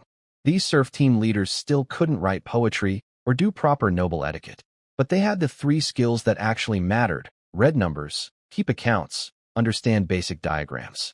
I stood outside the window holding the document my new graduates had just handed me, the daily material consumption quota table for the entire town. 20-some night school graduates. Standard wooden rulers. Calibrated weights. Every single resource flowing in and out of Greywood, quantified, precise, documented. No more, approximately. No more, maybe. No more, about 1 basketful. Numbers. Real numbers. Everywhere. I handed the ledger to Ball with the energy of a man who has finally fixed a 6-week headache. Roll out the standard measuring tools and accounting books to every single production team, I said. And tell them, anyone who brings me a vague account ever again gets their head used as furnace fuel. Next morning, 6 a.m. exactly. Ding. The system chime in my head was noticeably more cheerful than usual. Like it was also relieved. New day settled. Territory grassroots management system preliminarily established. Data coverage rate, 70%. Administrative efficiency evaluation. Management chaos level reduced to 12%. Healthy level. Milestone reward. 15% tax revenue loss penalty. Cancelled. Current registered population. 10,582 people. Actual income today. Full amount distributed. 10,582 silver coins. Deposited automatically. I exhaled a very long breath. 10,500 silver coins. Every single morning. Automatically. Into my pocket. Do you understand what this means? This means I have enough daily income to fund a real war. A genuine, expensive, burn money like firewood war. Without blinking, I pushed open the door. Morning light. Furnaces already roaring with smoke. My residents lined up outside my marketplace clutching their wages, ready to hand them cheerfully back to me. The industrial machine was no longer warming up. It was running at full power. I took one satisfied breath of coal-scented morning air. Young lord, Sylvie appeared, walking fast, hand on her sword hilt, face carrying the specific expression she reserves for genuinely bad news. We have a problem, she dropped her voice. Intelligence from my informant inside Red Leaf City just came in. The Viscount has lost his mind. He sold every gold and silver item in his castle. Sold his mistress's jewelry. Secretly hired the North's most notorious mercenary company, the Bloodwolf Corps. 400 men, combined with his remaining 800 regular knights and 1,300 armed serfs. Total force of 2,500 soldiers. Already fully assembled. She looked at me with eyes that were measuring how worried I should be. They brought battering rams and fire oil, young lord, tonight. Under cover of darkness. They are launching a full surprise assault on Greywood Town. They intend to erase us completely. A corner dog bites. I had always known this moment was coming. The Viscount lost his iron mine. His economy was in ruins. His blacksmiths were bankrupt. His knights were using swords that couldn't cut through a farmer's cleaver. Of course, he was going to flip the table eventually. 2,500 men? I said. Starving serfs. Knights with broken equipment. Mercenaries who only care about getting paid. I smiled the smile of a hunter watching prey walk directly into a hole. Sure, young lord. Sylvie looked like she wanted to shake me by the collar. He still has 300 fully armored heavy cavalry knights. Once they charge, they will flatten your half-finished walls. In the open field, a cavalry charge is unstoppable. Who told you I was playing medieval knight rules with them? I dropped the smile. Something colder took its place. Gareth. Maximum combat alert. Every able-bodied man and woman in town. Drop everything right now. 30 minutes later, 500 meters outside Greywood Town's walls. Sylvie stared at the scene in front of her, and her entire understanding of warfare had a small crisis. No soldiers lined up in formation. No knights polishing swords. No dignified pre-battle preparation whatsoever. 3,000 farmers and laborers with steel shovels, led by orcs, were digging like their lives absolutely depended on it. Because their lives absolutely depended on it. The trenches were 2 meters deep, 1 meter wide, dug in irregular zigzag patterns across the entire approach field. In front of the trenches, Bronze Hammer and his blacksmith apprentices were stringing barbed wire, crude, jagged, viciously spiked steel wire, between wooden stakes hammered deep into the ground. Cart after cart of it, unrolled and tangled into an ugly lethal wall, and scattered across the ground between the wire and the trenches, thousands of four-pointed steel caltrops. Every single orientation guaranteed at least one spike pointing upward. Anti-cavalry nails. For the horse's legs specifically. What? What kind of tactic is this? Sylvie stared. Knight duels are supposed to involve formation, honor, mutual charge. This is a meat grinder designed specifically for their noble horse's legs. I was up on the wooden watchtower in my chain mail, patting the 10 heavy steel ballista machines mounted along the railing. 300 heavy cavalry? The moment their horses hit my wire, get shredded by caltrops, and fall into the trenches, Those noble knights can't beat a single orc in a ditch. The trench is too narrow to swing a lance, too deep to climb out of quickly, too dark to see anything. I drew my spike and let my voice carry across the whole field. All 1,000 iron guards, behind the trenches.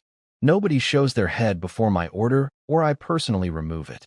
Load every poison-tipped ballista bolt. Full draw. Orc squads. 2 heavy steel axes each, position at the dead-angle bottom of every trench section.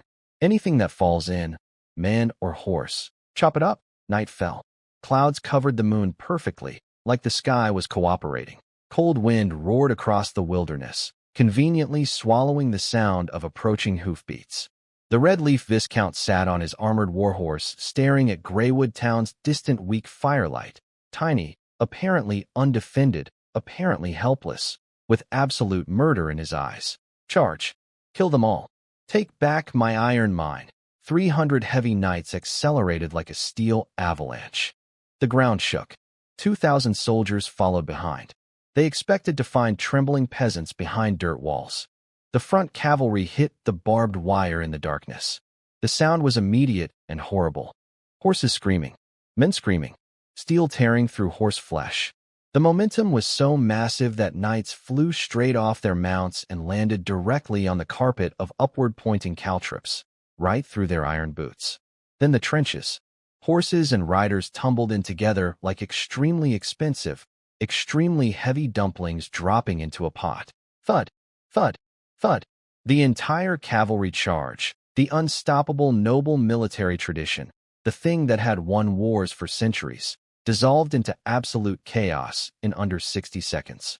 I stood on my tower watching the formerly terrifying cavalry formation collapse into a screaming pile at the bottom of my engineering project. I raised my hand. Dropped it. Time to harvest the remaining value, I said coldly. Fire. 300 heavy knights charging at full speed. In medieval warfare, this is basically an unstoppable force of nature. Armored men on armored horses, combined weight measured in tons, accelerating toward you like a steel avalanche. Untrained peasants see this coming, and their brains simply stop working from pure terror.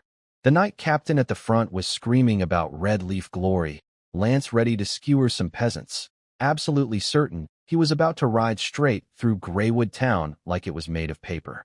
His prize warhorse hit my barbed wire in the dark. The sound was genuinely terrible.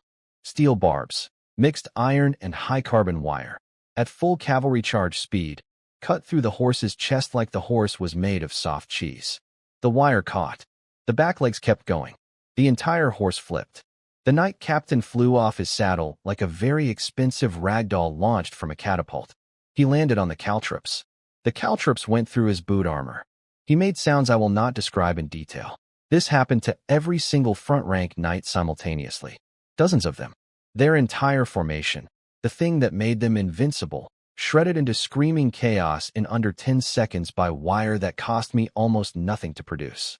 The back-rank knights who managed to avoid the wire found the ground suddenly disappearing under their horses' hooves. Thud, thud, thud, thud. Men and horses dropping into 2-meter deep zigzag trenches like the world's most catastrophic rain. Heavy armor, normally their greatest advantage, became instant death weight. Several knights had their ribs crushed by their own horses landing on top of them. From the trench bottoms, Grom's voice erupted like a war horn. Work time, Green Brothers. For the Lord's salted meat, in a trench 1 meter wide, a knight's lance is completely useless. Cannot swing it. Cannot maneuver. Cannot use any of the skills they trained their entire lives to master. Grom's 50-kilogram steel war axe, however, worked perfectly. 1 swing. 1 knight. 1 helmet. 2 pieces. I watched from my tower and felt nothing except mild professional satisfaction. This wasn't a battle. This was a medieval man experiencing a problem from 2 centuries in his future that he had absolutely no framework to understand or respond to. You probably think it's magic, I said quietly to nobody in particular. It's not magic. It's a technology gap. I raised my red flag and dropped it. Iron guards. Repeating crossbows. Cover fire. 1,000 soldiers squeezed triggers simultaneously. A black rain of steel bolts fell on the mercenaries and serf soldiers who were jammed together behind the collapsed cavalry. The Blood Wolf mercenaries' leather armor handled high-carbon steel bolts the same way paper handles fire. First volley, 100 dead. Second volley, another 100. Their crossbows don't need reloading. Run. The mercenaries broke instantly. They were hired for money.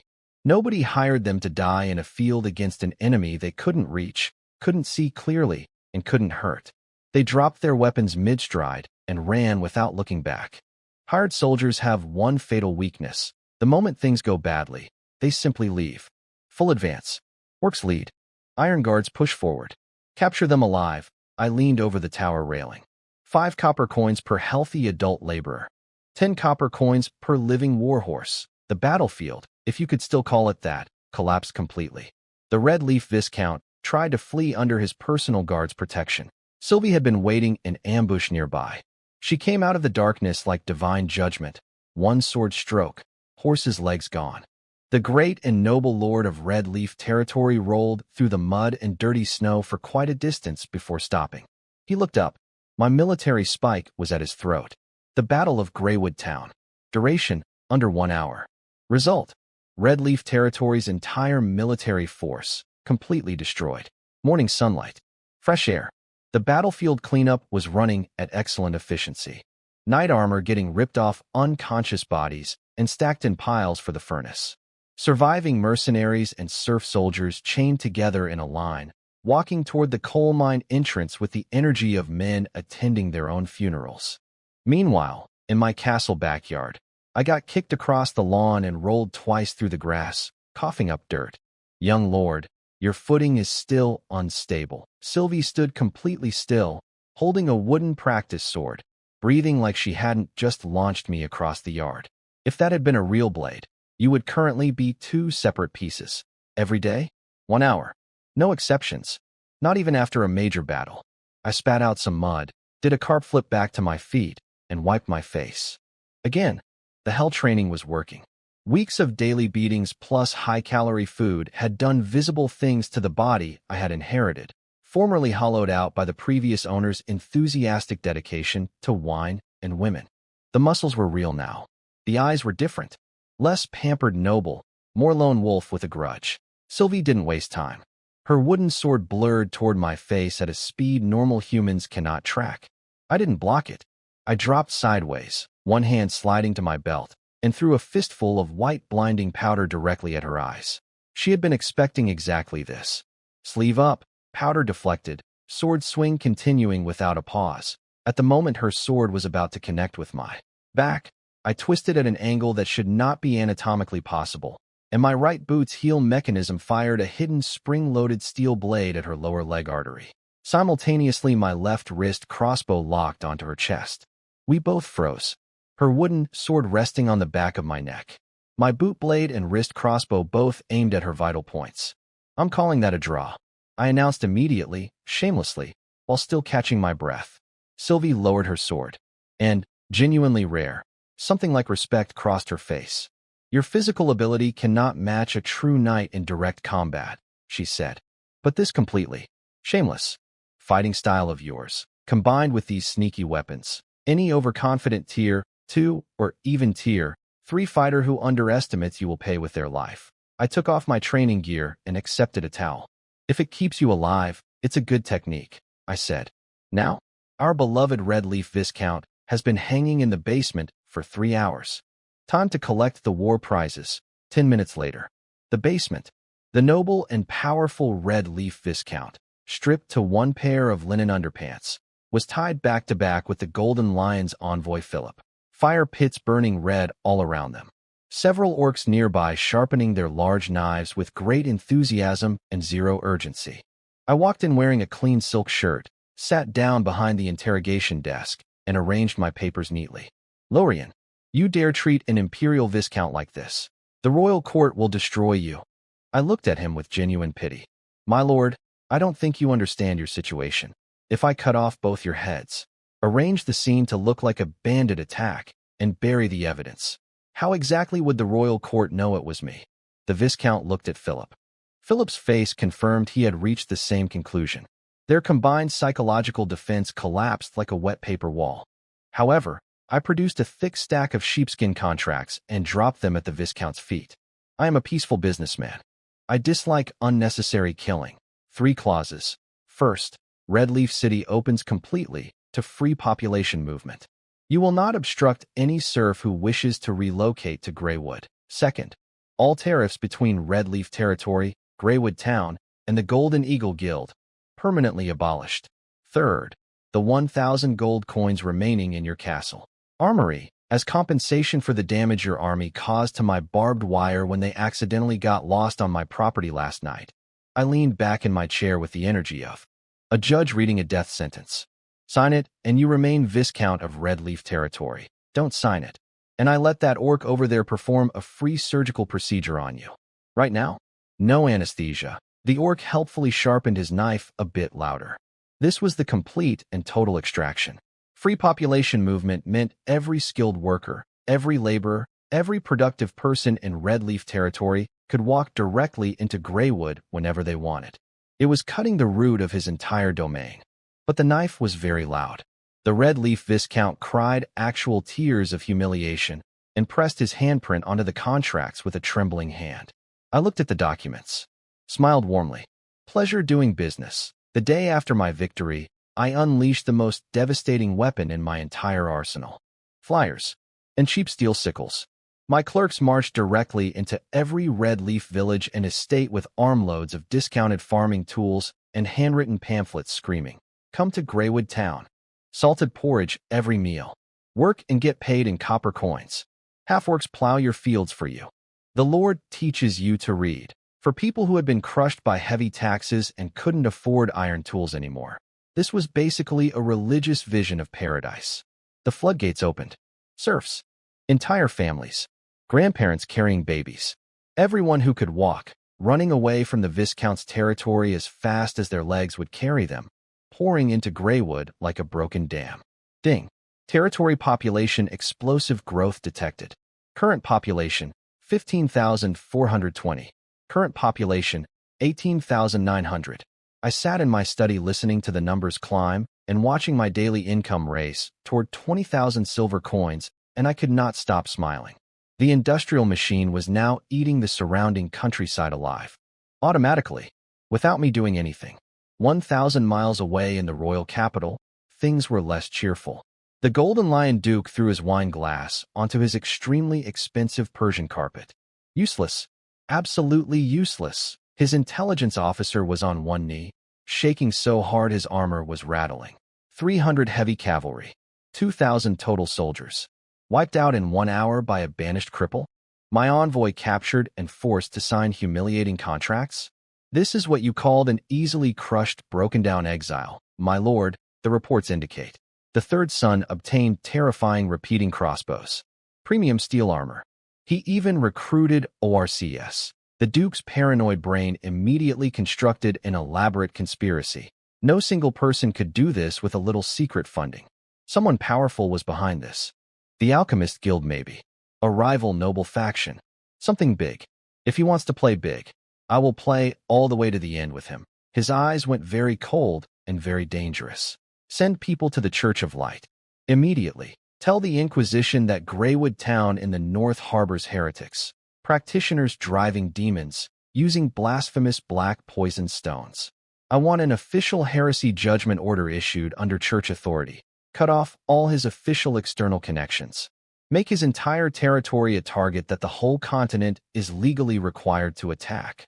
I want his precious domain turned into a public enemy. Back in Greywood, I was standing on my new city wall, inspecting the foundation of our first simple power generation station, when Sylvie arrived with a letter. Young Lord. Message from the Golden Eagle Guild.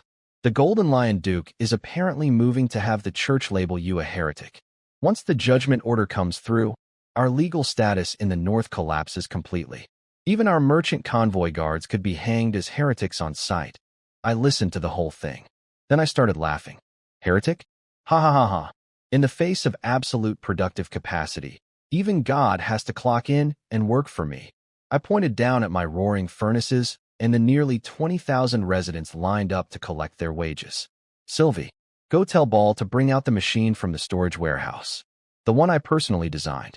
The one bronze hammer spent a month hammering together. The movable type printing press. I turned back toward the horizon where the golden lion duke sat in his palace, very satisfied with his clever church maneuver. They want an ideological war? They want to use religious doctrine to blockade me. Then I will print 100,000 copies of the Greywood Town Worker Liberation Manifesto and distribute them across the entire North. Every serf on this continent is going to know the truth. It's not the god of light filling their bowls. It's Greywood's steel and silver. The battle had moved beyond swords and armies now. Capital versus divine authority. Industrial revolution versus feudal order. Round 2. Let's go. Greywood Town woke up that morning to the sound of fists hitting faces. Watch your dirty boots, you black iron territory cockroach. I was here first. Shut your mouth, red leaf soft belly. You want to fight? I bet my pickaxe I can stuff all your teeth into your stupid nose. Dozens of men from different territories rolling in the mud outside the worker barracks. Flying fists. Spraying blood. Someone had picked up their wooden eating bowl as a weapon. Creative. Gareth arrived with armed iron guards and solved the problem by hitting the ringleaders in the jaw with sword handles. Peace restored. Temporarily. In my study, Ball arrived looking like a man whose face had been wrung out like a wet cloth. He slammed several thick account books on my desk, so hard the table shook. By the sacred light, my lord, you must control those animals outside. They're fighting over well water. Over laundry poles. The Red Leaf arrivals and the other refugees have split into gangs. This morning 17 smelters got their ribs broken and are lying on planks moaning. I was in my leather chair drinking hot tea. This is normal, Ball. I set down my cup. When you stuff 20,000 sheep into a pen built for 5,000, they bite each other. Simple sheep physics. Smash the regional identity completely. Starting at noon, break up every group and reassign by occupation. Steel workers in residential zone 1. Coal miners in zone 2. Farmers in zone 3. Tell them there are no red leaf people here. No black iron people here. Only Greywood workers and farmers. Anyone who starts territory fights and disrupts production gets their head used as furnace fuel. Ball sighed and lowered his voice. My lord, the fighting isn't actually the fatal problem. The fatal problem is, we have no money. I raised an eyebrow. No money. How curious. What a strange and foreign concept. Not no money. No small change, my lord. Ball slapped his own leg. Nearly 15,000 workers every day? Even the bottom-tier waste haulers need 2 copper coins daily. The total wages are astronomical. Gold coins and silver coins cannot be broken down small enough for small vendors and workers. This morning at payday, the mine district was already throwing iron pickaxes because we ran short on copper coins. If people work and don't get paid, I promise you, a riot will dismantle your manor hall brick by brick. No small change meant the entire internal wage and spending loop would instantly freeze solid. This was the real crisis from population explosion. Listen, old friend. Deep breath. I stood up, straightened my collar, walked over, and patted his shoulder. Who told you wages must be paid in heavy copper discs? I walked a very confused Ball out of the study, down the corridor, into a heavily guarded brick building in the back courtyard. Pushed open the heavy door. Dense ink smell mixed with pine resin hit us immediately. In the center of the room, an enormous machine of steel gears and levers, sitting quietly like a patient metal god. Bronze hammer and apprentices were adjusting something on it. Bronze hammer. Start it up. I snapped my fingers. As you wish, my lord. He pulled a thick lever. Clack, clack, thunk. Gears meshed. A lead-type plate covered in intricate patterns and numbers pressed heavily onto soft, tough silk linen paper.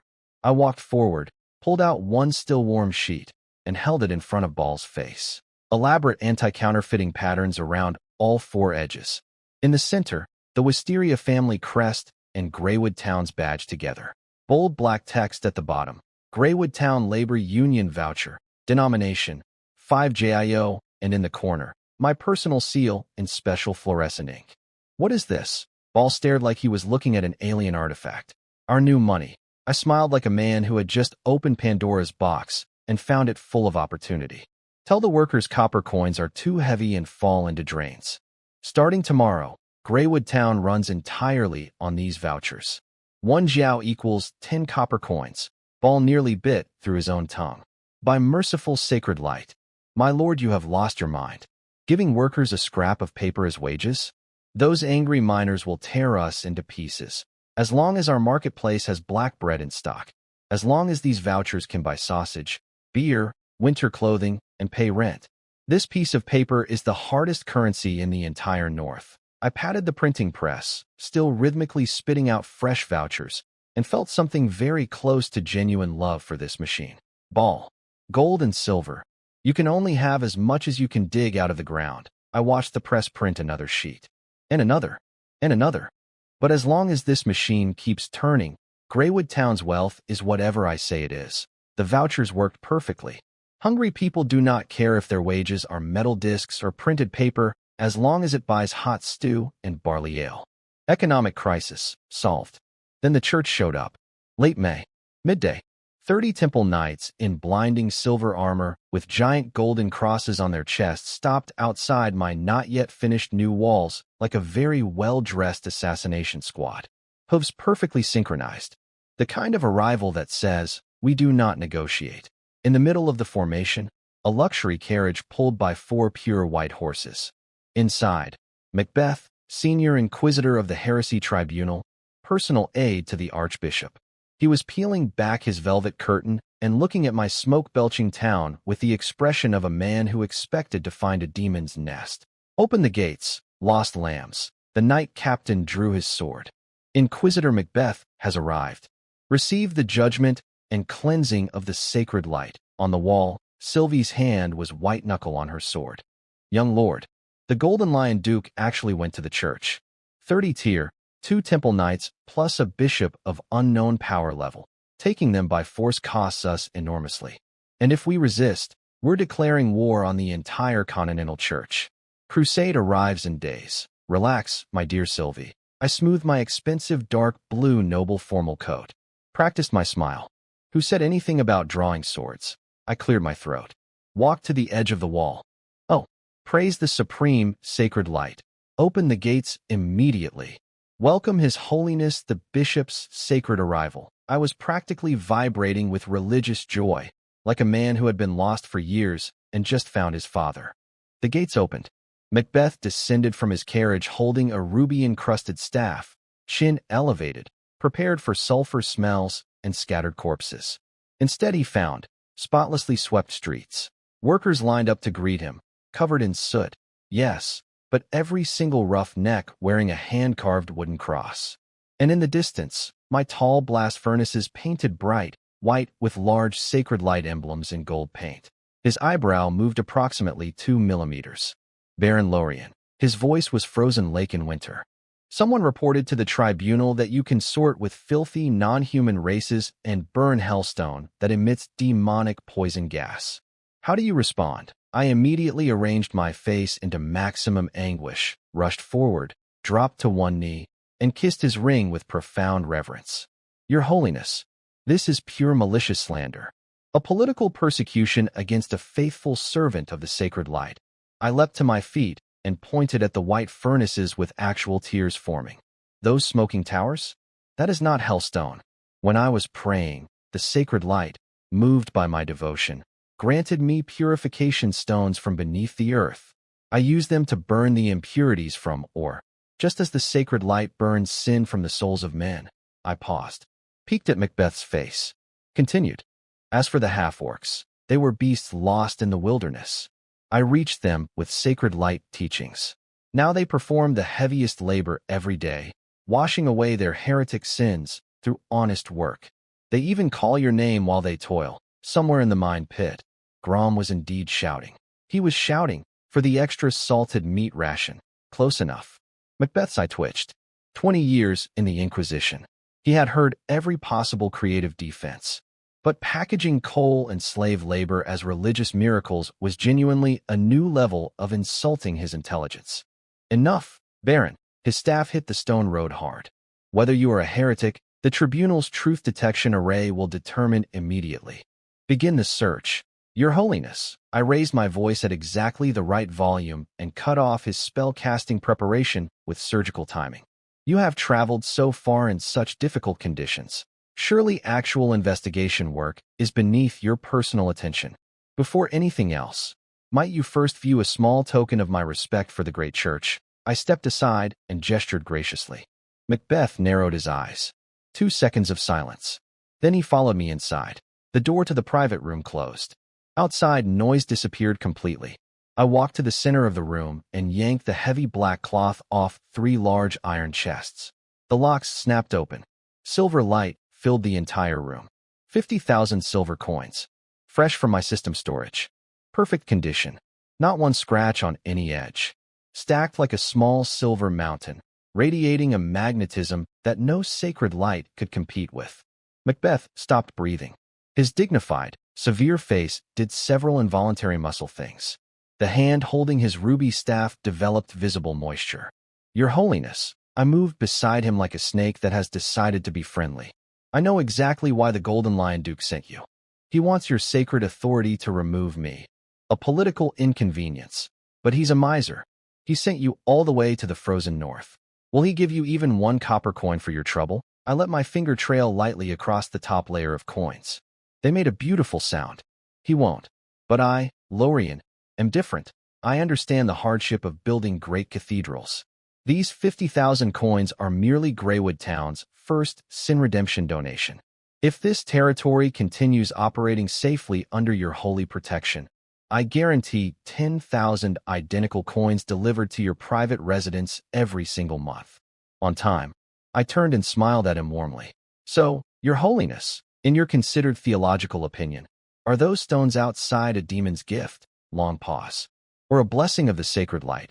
Macbeth slowly extended one hand. Gently, tenderly, with great reverence, plunged it deep into the pile of silver coins. When he raised his head again, the winter had melted completely off his face. Pure spring sunshine replaced it. Baron Lorian. His voice was now warm, rich, almost fatherly. Your devotion of heart is even purer than this silver. The Golden Lion Duke has been blinded by worldly power, falsely accusing such a great and faithful servant of the light. Rest easy, my child. In the tribunal's official records, Greywood Town is, and shall forever remain, a sacred land of holy miracles. The bishop left with 3 chests of silver coins and a very satisfied expression. Crisis dissolved. Everyone go home. Except Gareth came to me during head count with a slightly awkward report. My lord, one of the church's traveling nuns is missing. That evening I pushed open a low wooden house door in the East District. Blood smell hit me immediately. On a rough wooden bed. One of my miners, left wrist completely destroyed, crushed by a pulley mechanism in the mine shaft.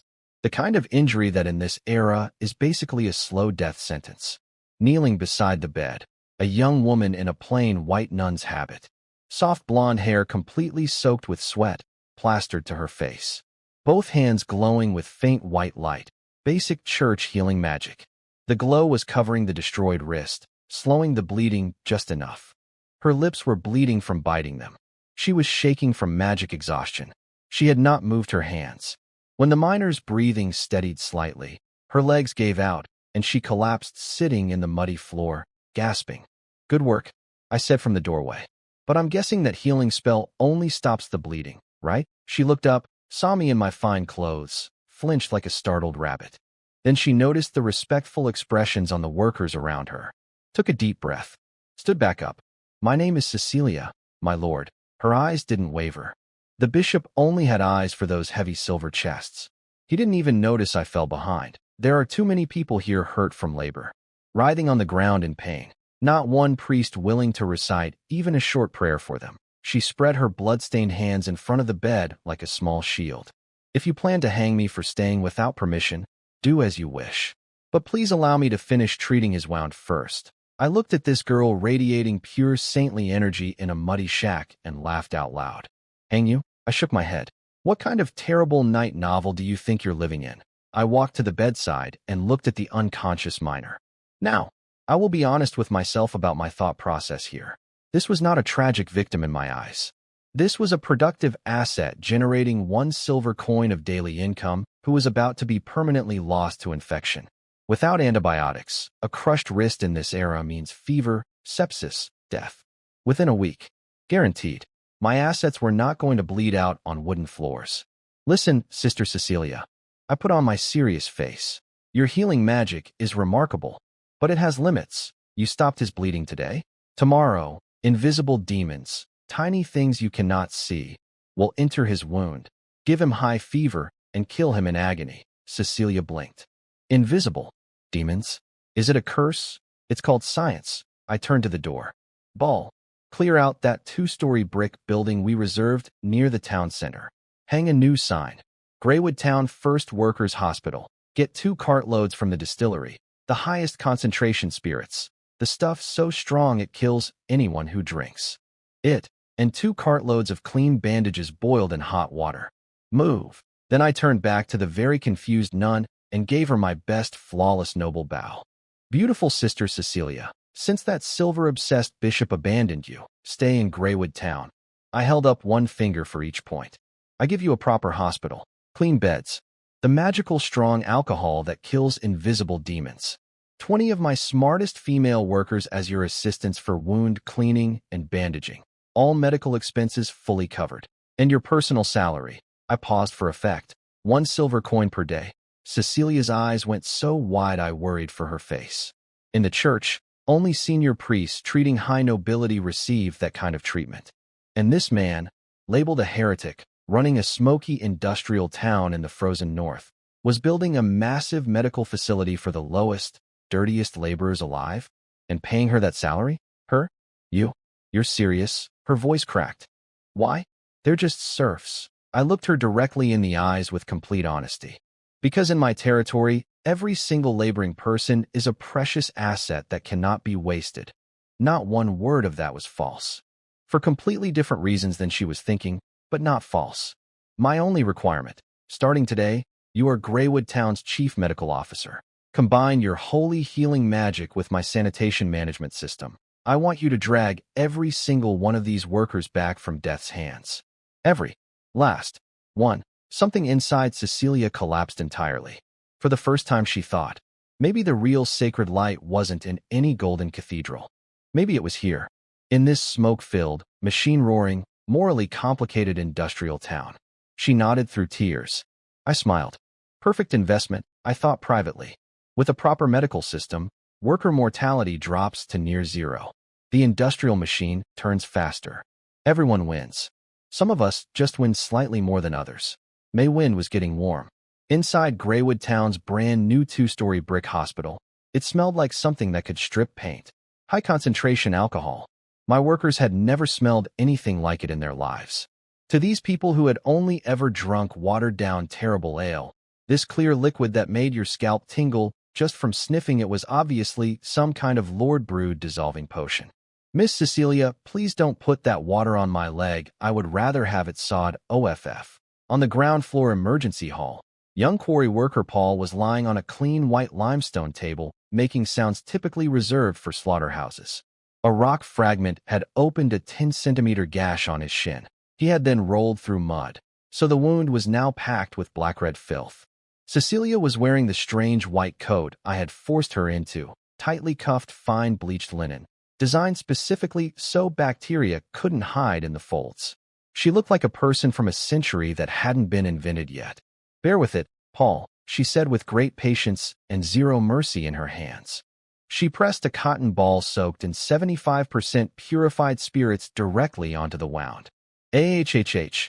Paul launched himself approximately upward. 2 muscular female assistants pressed him back down. He could only watch in horror as his wound fizzed with tiny white foam under the alcohol's attack. Sacred light, forgive this poor man's suffering. Cecilia murmured prayers, gentle white healing magic flowing from her hands to cover the wound and start cellular regeneration. This was my Greywood medical standard protocol. Step 1. Alcohol kills the bacteria physically. Step 2. Cecilia's magic accelerates tissue regeneration. Step 3. Trained female workers perform precise suturing. Efficient. Systematic. Absolutely terrifying to everyone experiencing it for the first time. Up on the second-floor balcony, I was looking at fresh voucher samples from the printing press and watching the chaos below with mild professional satisfaction. Young Lord, Sylvie stood beside me, palms slightly sweaty. Isn't this treatment method a little Cruel, she was a Tier 3 knight. She had seen countless bloody battlefields. But watching people being processed like livestock under bright lights in a clean room was giving even her the chills. Cruel, I turned. Sylvie, do you know how much grain and time it takes to train one skilled quarry worker? Old treatment method. Smear some horse dung on it. Pray to whoever. Hope for the best.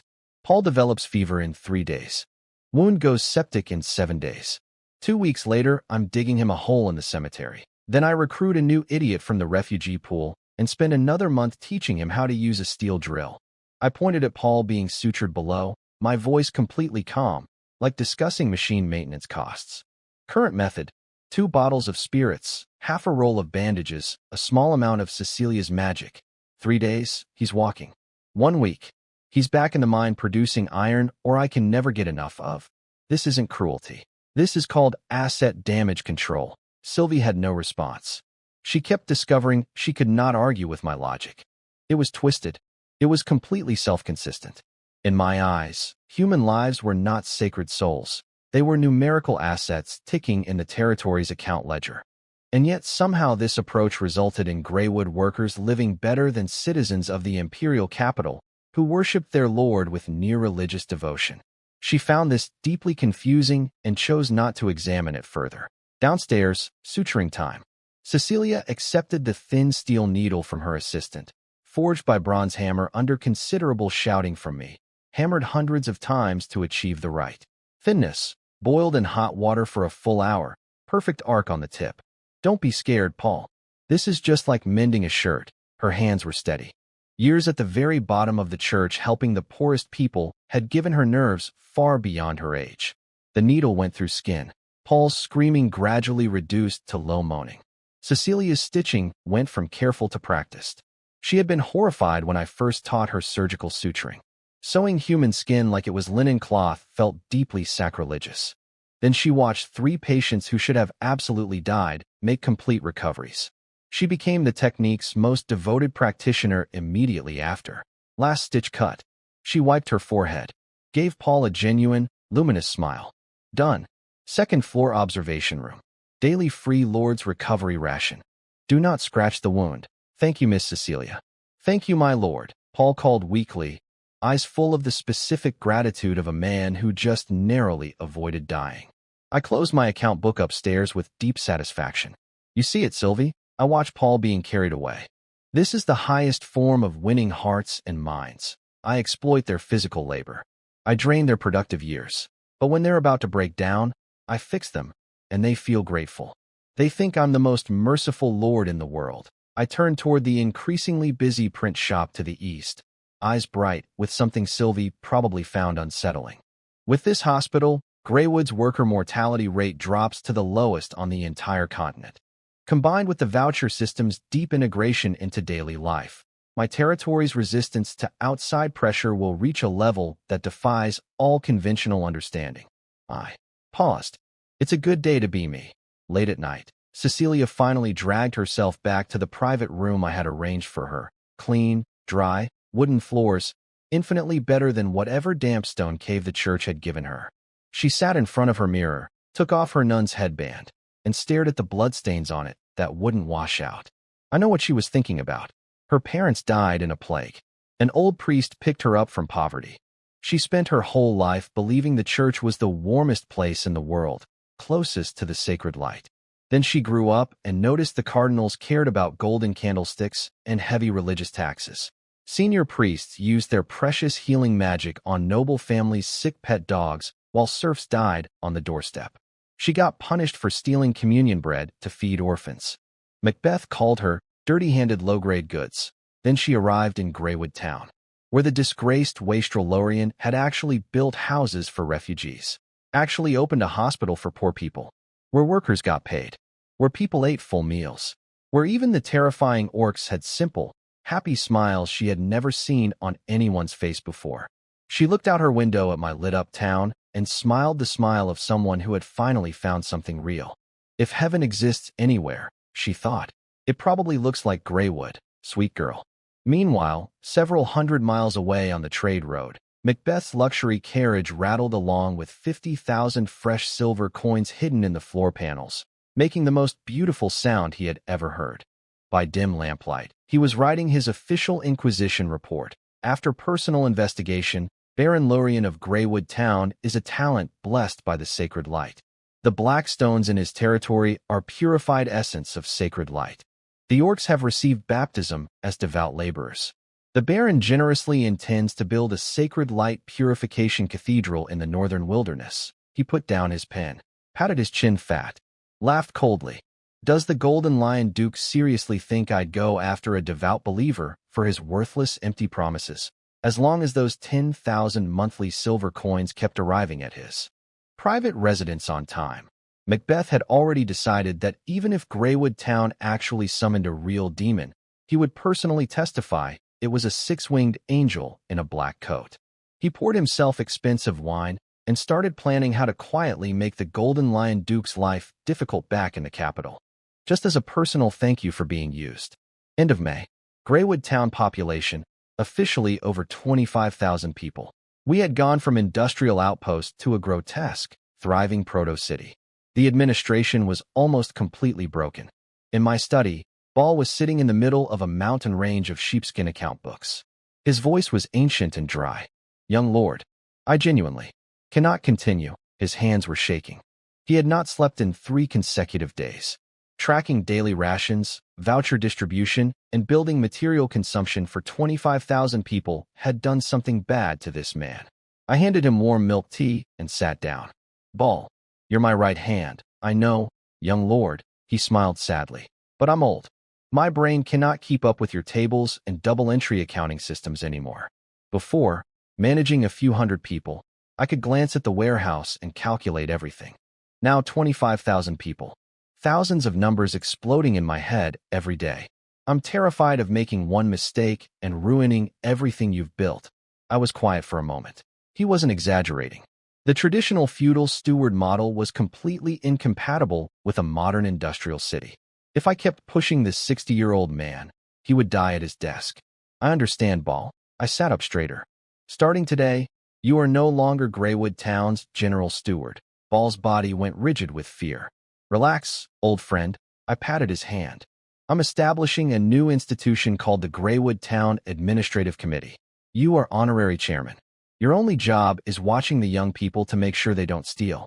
The actual accounting goes to them. I pushed open the window and pointed at the hundreds of junior foremen and clerks studying hard in the night school.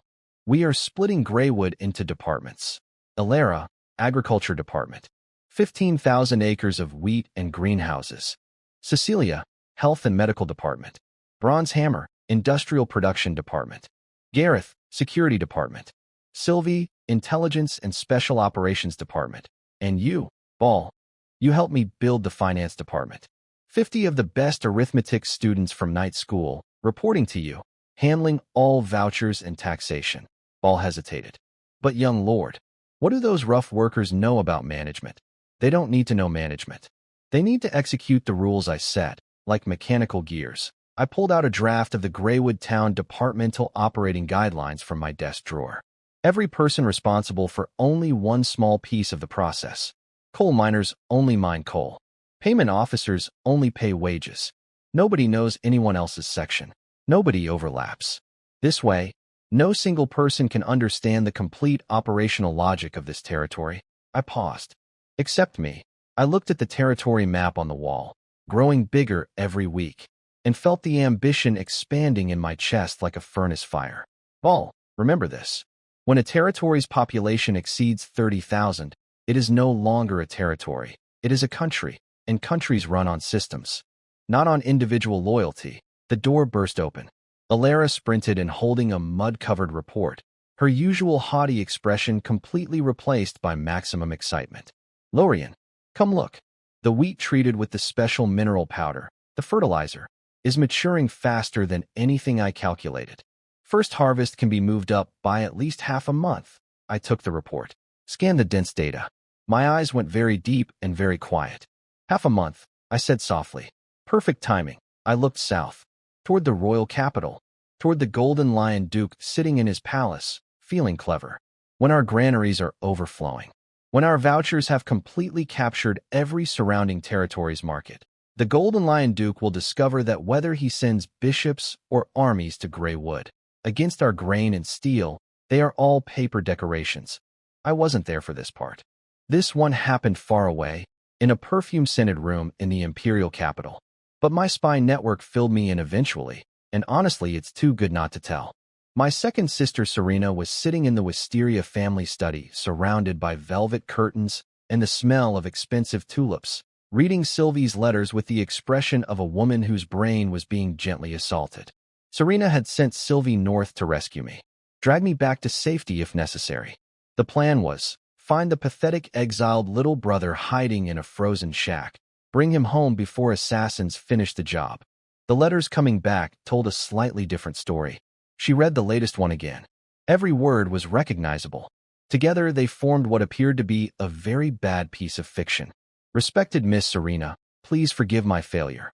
I cannot bring young Lord Lorian back to the capital, because he is now the unchallenged, uncrowned king of this entire region. You cannot imagine what has happened in Greywood Town these past months. This is no longer an exile's grave. It is a roaring steel fortress. The young lord commands nearly 30,000 residents and a terrifying army called the Iron Guards. Last month he casually wiped out the Red Leaf Viscount's 2,500 regular soldiers and mercenaries. He has also abolished traditional metal currency and issued paper money called vouchers across his territory. The workers trust it completely and labor frantically to earn it. Serena slammed the letter on her rosewood desk. 30,000 people. Wiped out a regular army. Printing his own currency, she sat there chewing on those words and their terrifying weight. This was impossible. Even a powerful earl with real backing couldn't build something this scale in months without tens of thousands of gold coins in starting capital. Sylvie's early letters had theorized that their mother had secretly given Lorian a massive hidden fund. Serena knew this was completely ridiculous. Their mother hated Lorian. Open family secret. In their mother's cold, status-obsessed eyes, only eldest brother Arthur, skilled swordsman, perfect socialite, was worth anything. Lorian the tavern-chasing wastrel? Mother had been privately hoping he'd freeze to death in the north and stop embarrassing the family name. And even if she had wanted to fund him, she couldn't. She had nothing left. Which brought Serena to the other painful reality sitting in her chest. The Wisteria family's core business, the Violet Merchant Guild, was teetering on the edge of bankruptcy. The Golden Lion Duke had coordinated with the imperial capital's major trading houses to strangle their spice, silk, and traditional weapons trade lines simultaneously. Supply chains severed. Warehouses full of unsellable old stock. Massive maintenance costs and debts draining the family's last blood every single day. No new products. No new profit growth. A sealed box with no exit. Serena walked to the window and looked at the garden, less precisely trimmed than it used to be. She could feel the money slowly running out just from looking at it. There was one more piece of information floating through the capital's upper social circles recently. The Golden Eagle Merchant Guild, previously solid but not top tier, had somehow opened a mysterious northern trade line selling cheap, durable high-carbon steel farming tools and smokeless coal briquettes. In 2 months they had made obscene profits. Serena's instincts told her immediately the supplier behind the Golden Eagle Guild was Lorian. She sat back down at her desk, pulled out a sheet of premium family-crested sheepskin paper. She didn't write as a big sister looking down at a little brother. She wrote as a merchant in genuine trouble, asking another merchant for help. She asked if Lorian, given family history, might provide some new kind of product that could bypass the Golden Lion Duke's traditional blockade lines and save the Violet Guild from collapse. She pressed her seal into the wax, handed the letter to her most trusted secret courier, looked north at the sky. Lorian, my little brother, if you've really grown up, then let me see your miracle. 2 kilometers outside town, hidden in a desolate river valley, sat my first chemical research station. Several large dome-shaped brick buildings, imagine enormous upside-down cooking pots made of fireproof clay, were venting yellow-brown toxic fumes into the sky. The place had suffered 2 small explosions last week and 1 poisonous gas leak the week before. Result: even the greediest refugees refused to go near it. Only my loyal, indestructible orcs would work there. I was currently stumbling away from a brick furnace in a leather apron, wearing a homemade gas mask of activated charcoal layers and wet gauze. coughing aggressively. This smell is worse than a tinned old rotten egg stuffed inside another rotten egg, but my eyes were absolutely glowing with deranged excitement. Slower, bronze hammer. Control the condensation pipe temperature. My blacksmith, shirtless and drenched in sweat, was operating an extremely complex set of precision steel pipes connected to a sealed dry distillation furnace. The furnace was full of premium coal, cooking in zero-oxygen conditions, undergoing chemical reactions I had spent weeks engineering from memory. I was not smelting iron today. I was attempting coal tar fractional distillation. Jumping straight to internal combustion engines in this world was a fantasy. But I needed to punch through into basic industrial chemistry. I needed to crack this door open. The pipes gurgled. Liquid sounds. Drop by drop, a pale yellow transparent liquid with a uniquely horrible smell dripped down the condensation pipe into a glass beaker. I walked over and picked it up with both hands like a man holding his firstborn child. Even through the gas mask, I could smell it. Crude kerosene. Beautiful. Disgusting. Perfect.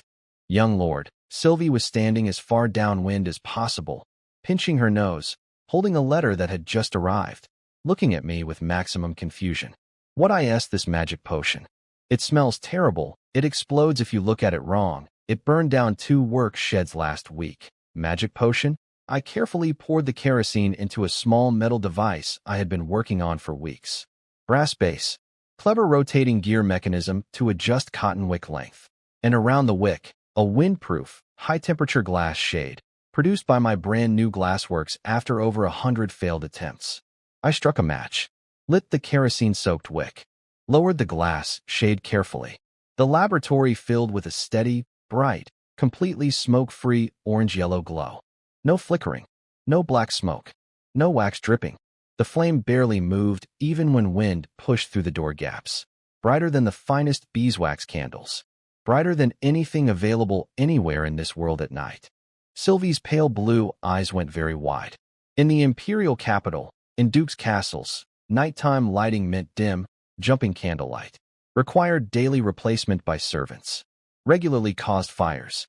This thing, this kerosene lamp, was steady, bright, beautiful, and required nothing but occasional refilling. Perfect. I pulled off my gas mask and breathed real air for the first time in hours. I couldn't mass-produce this yet. The glass failure rate was too high. Kerosene purification was too slow. Supply was tiny, which meant it had one absolutely ideal property: extreme scarcity. Things that cannot be mass-produced naturally enter the luxury market. I admired my lamp with a warm capitalist glow in my eyes. Charge maximum prices.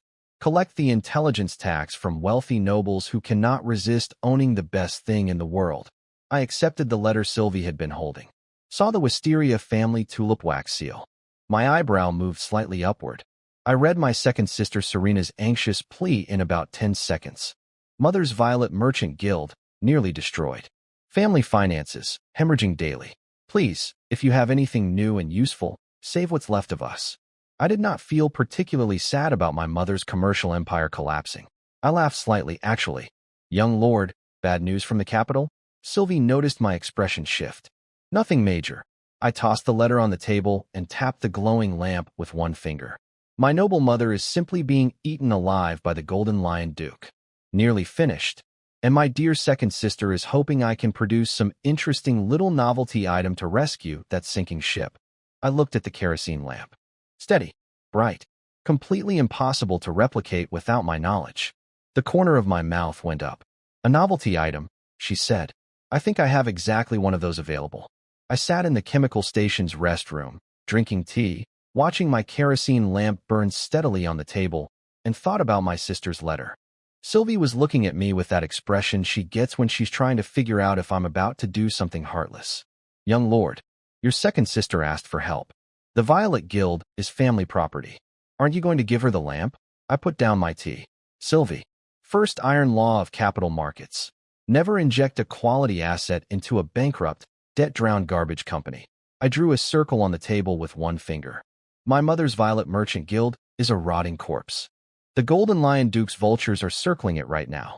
If I attach this kerosene lamp, a product that would completely revolutionize nighttime life in the imperial capital, to the Violet Guild's name, What happens? I didn't wait for her answer. Option 1. The Golden Lion Duke uses his imperial capital connections to declare it a dangerous heretical item and seizes everything immediately. Option 2. The traditional merchant houses exploit the guild's debt crisis to force a hostile takeover and swallow my technology whole, bones and all. Option 3. Best case scenario. The guild somehow survives. My mother takes every coin of profit and deposits it directly into my big brother Arthur's armor fund. I receive 0 research reimbursement. Not 1 copper coin. Sylvie went quiet. She couldn't argue with any of it. So, you're refusing your sister? No. I remember what Serena did for me. I will absolutely help her. I picked up my quill. But I'm helping Serena. Not that useless Violet Guild. She needs to play a completely different game. I started writing. The letter told Serena directly and without gentleness that the Violet Guild was unsalvageable, and that everyone already knew the family's resources flowed exclusively toward Brother Arthur anyway. Then I laid out a modern commercial operation she had never seen before. Dear second sister, I have enclosed with this letter a new illumination device I am calling Tear of the Goddess of Light. It burns 10 times brighter than the finest beeswax candle. No smoke, no smell. Burns steadily even in wind. But you must never sell it under the Violet Guild's name. Find a seemingly unrelated down-on-their-luck minor noble or a struggling small merchant on the capital's edges. You secretly hold the controlling stake. Establish a brand new quiet trading house. Let's call it Nightingale. Leave the old guild's debts and disasters for Mother to deal with. Use Nightingale to package this product as an extremely rare alchemical miracle. Do not put it in shops for open sale. Instead, at high society noble banquets, give the first units free to the most vain and status-obsessed countesses you can find. Once they get used to displaying their jewelry and necklines under light this bright, like artificial daylight, they will never be able to tolerate dim, smoky candles again. At that point, even at 10 gold coins per lamp plus expensive exclusive fuel refills that only Nightingale supplies, they will line up to deliver gold coins into your secret treasury. I blew the ink dry with considerable satisfaction, packed the letter and the prototype lamp together into a black wooden box with special shock-absorbing interior lining. Send our best undercover Iron Guard agents. Avoid the Golden Lion Duke's surveillance network entirely. Hand-deliver this directly to my sister. I gave the box to Sylvie. I walked to the window and looked at the sky, slightly darkened by the haze from my blast furnaces running around the clock. Agricultural price gap exploitation. Cheap industrial dumping.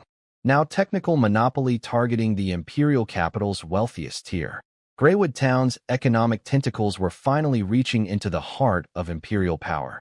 Quietly, elegantly, lethally. Golden Lion Duke. I smiled at the distant horizon. You're blockading my old, broken merchant guild out in the open. So I'll drain every last coin of private wealth from you old nobles, from the shadows.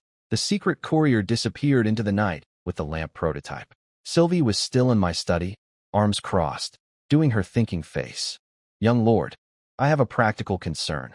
Didn't you previously promise the Golden Eagle Guild that once we achieve the kerosene extraction breakthrough, they would get exclusive agency rights for the new lighting product? She paused. You just gave that product to your second sister to operate instead. If the guild finds out, isn't that a unilateral breach of contract? We still depend heavily on their shipping channels for imports and product sales. Making enemies of them would seriously damage the territory. I noticed she said, the territory, like it was her home, which it increasingly was, whether she admitted it or not. Breach of contract? I turned around and fell into my leather chair with my fingers laced together and my most dignified noble smile. Sylvie, please. I am the most contract-respecting gentleman in this entire treacherous world. I opened a drawer and threw a different set of blueprints on the desk. A lamp. Brass body. Thick glass, shade with some bubbles in it. Solid, practical, slightly clunky looking. Nothing like the elegant prototype I had sent Serena. The Golden Eagle Guild will absolutely receive their product. This is the mass-production windproof kerosene lamp. The glass has minor imperfections. No decorative engraving on the base. But it provides stable nighttime lighting reliably, and it is cheap and nearly indestructible. Perfect for merchant caravan guards, mine operators, and moderately wealthy commoners who travel at night. Sylvie stared. You mean, sell both simultaneously? Correct. This is called a dual-track commercial strategy. I stood up and walked to my territory map, eyes running calculations behind them. The Golden Eagle Guild openly, loudly, sells the cheap brass lamp everywhere. Their deep cooperation with me already has the Golden Lion Duke watching them nervously. Once the cheap lamp floods the market, all eyes go to the Golden Eagle Guild. The church's criticism, the traditional merchant house's hostility, the Duke's crackdowns, everything charges at them like hungry wolves. They're a big, visible target with Duke Ace behind them as backing. They can take the heat. I drew a circle on the map over the imperial capital. Under the cover of that chaos, my dear sister Serena operates Nightingale quietly in the shadows. While every powerful person in the capital is focused on suppressing the cheap brass lamp, the crystalline-laid luxury tier of the goddess of light has already silently appeared on every duchess and countess's vanity table. By the time the Golden Lion Duke realizes what's happening, the spending habits of imperial high society will already be completely captured by us. Loud decoy road. Secret real path. Use the massive middle and low-end market to absorb all hostile attention. Create a perfect vacuum for Serena's luxury operation to work invisibly inside. This is what capital operation actually looks like. Sylvie inhaled slowly. Her scalp was tingling visibly. She was realizing that every decision I made that seemed casual or improvised had layers of interlocking traps behind it. She was also starting to think that my previous life of drinking and womanizing had perhaps been a very deliberate performance. Someone capable of thinking like this, enduring the contempt of lesser minds, would cost him nothing at all. The study door was knocked on gently. My new intelligence deputy slipped in. Formerly the head of Red Leaf City's Thieves Guild, now completely purchased by my generous salary, moving like a ghost. He dropped to one knee and presented a rolled intelligence report smelling of road dirt. My lord, fresh reports from the spy networks we planted across the 3 Baron territories and 2 Viscount territories nearby. Exactly as you predicted. Our noble neighbors have started huddling together and trembling. June. Prime spring plowing season in the north. I wasn't there for this part either. But my spies watched the whole thing and reported back with tremendous satisfaction. Let me paint you the picture. 50 miles away in Baron Oakheaven's territory, the fields were full of miserable people and broken equipment. Lazy pigs. Push the plow deeper. A supervisor cracked a barbed whip over old Serf Tom's head. Tom was pushing a heavy wooden plow with a thin strip of low-quality iron on the front, grinding through mud with the energy of a man attending his own funeral. Every inch forward cost enormous effort. Then the iron strip hit a hidden rock underground. Snap. Bent completely useless. Tom collapsed sitting in the mud, gasping, eyes empty. 1 month ago, Baron Oakheaven had issued a territory lockdown order. Nobody allowed to flee to Greywood Town. And an iron goods ban. Anyone caught buying farming tools stamped with my Wisteria family emblem would be hanged immediately. The surrounding nobles had finally panicked after watching Red Leaf territory get economically dismantled. The Golden Lion Duke was pressuring them. Their plan: cut off all trade with the economic monster and starve it out in the wilderness. What they had forgotten: going from luxury back to poverty is much harder than going from poverty to luxury. Tom looked over at the neighboring field with burning envy. A few bolder farmers there had bought Greywood steel double-wheel plows from the black market before the ban. Those things were divine artifacts. Sharp steel blades cutting through soil like it was soft butter. 2-wheel design, massively reduced pulling effort. One tired old donkey pulling it worked 5 times faster than Tom with his wooden plow. Those guys had finished their field and were sitting on the embankment smoking cheap tobacco. Tom looked at his broken wooden plow, touched his permanently hollow stomach. Decades of bran and vegetable scraps had done permanent things to it. A feeling called, "This is profoundly unfair," quietly grew in his chest. They couldn't revolt. The whips had softened their bones over generations. But they could absolutely slack off. "Oh, my back has completely broken."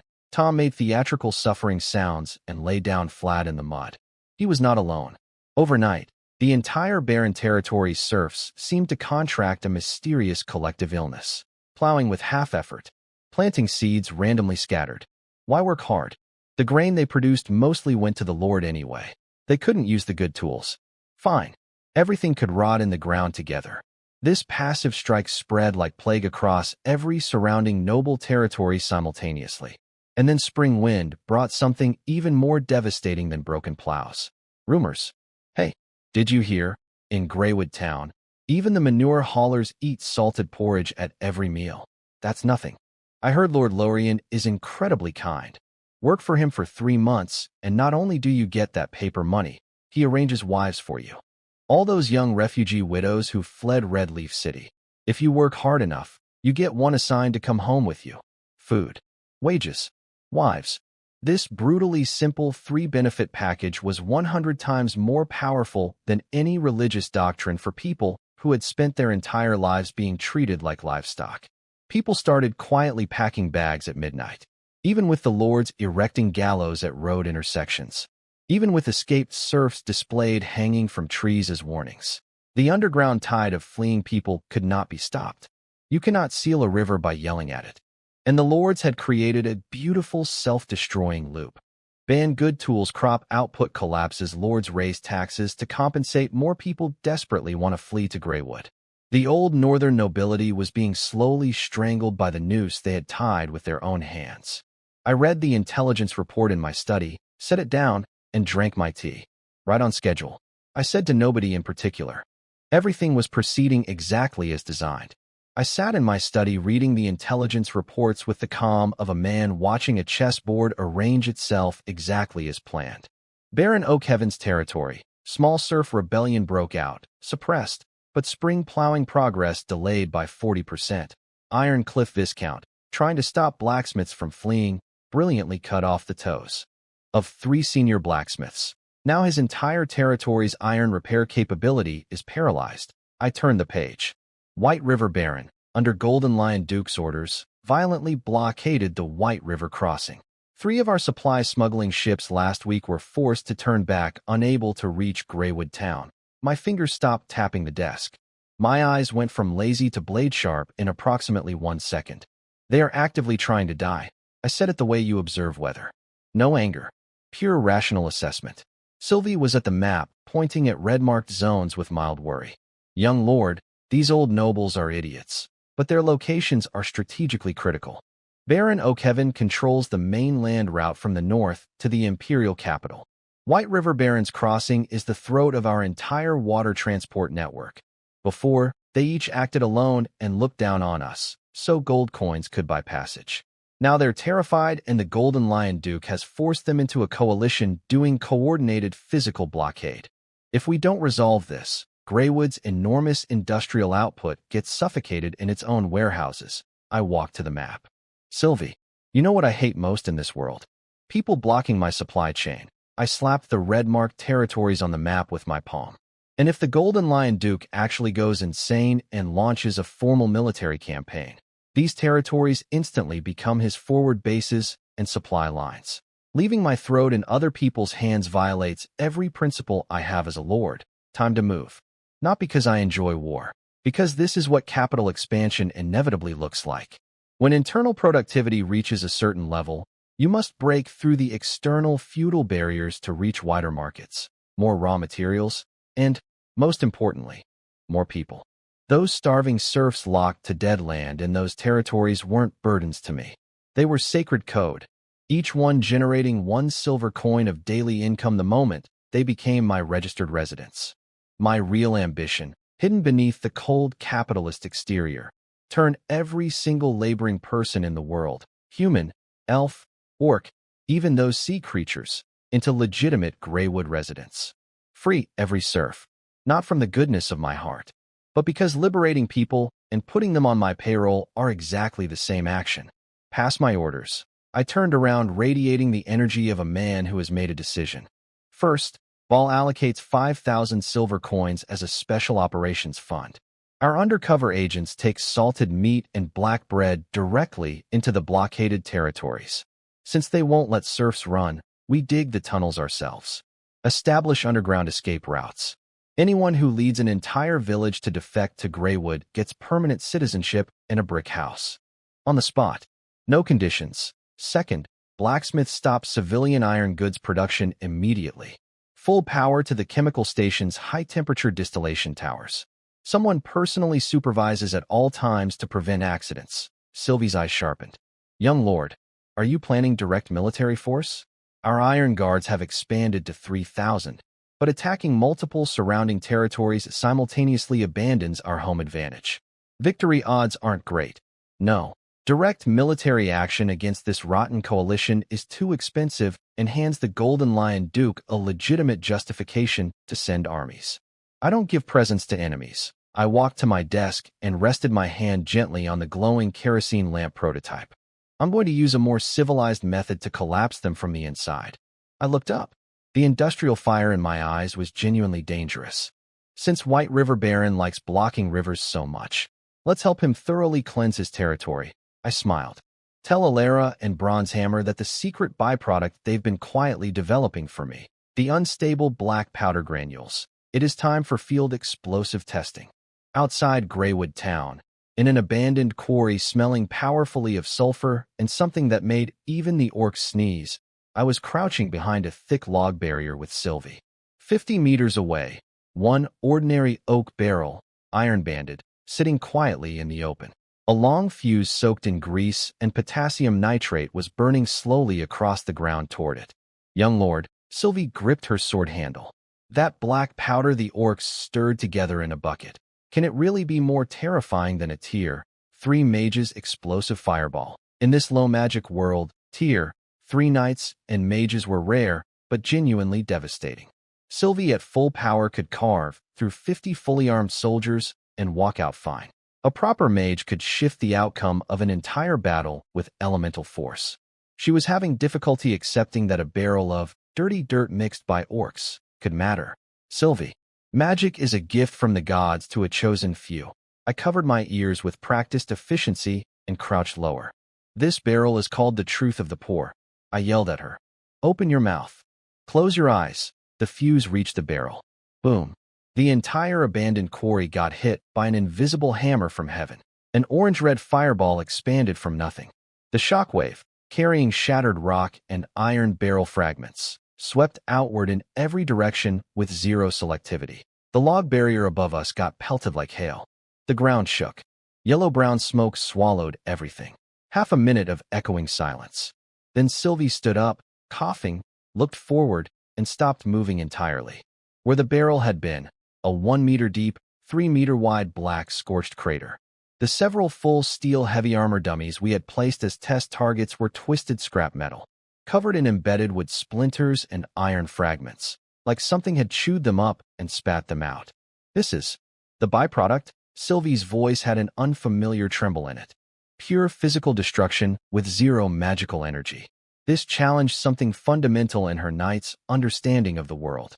But she recovered quickly, elite warrior instincts, and gave me a professional analysis. Young lord, the destructive power is genuinely horrifying, but it has critical tactical limitations. She walked to the crater edge and picked up a twisted piece of hot iron. First, it's too clumsy. This kind of area blast cannot be aimed precisely like a crossbow. In open battle, accuracy is nearly zero. Second, the fuse burn time is too obvious. Any high-level fighter gets warning. A Tier 3 knight like me, given 2 seconds of reaction time, can burst my combat energy and clear the lethal radius entirely. A Tier 2 mage can raise an earth shield and tank the edge blast. This weapon can currently only massacre unprepared common soldiers or demolish fixed stone structures. It cannot close the gap against genuine superhuman fighters. Elite lords can still execute assassination raids against us.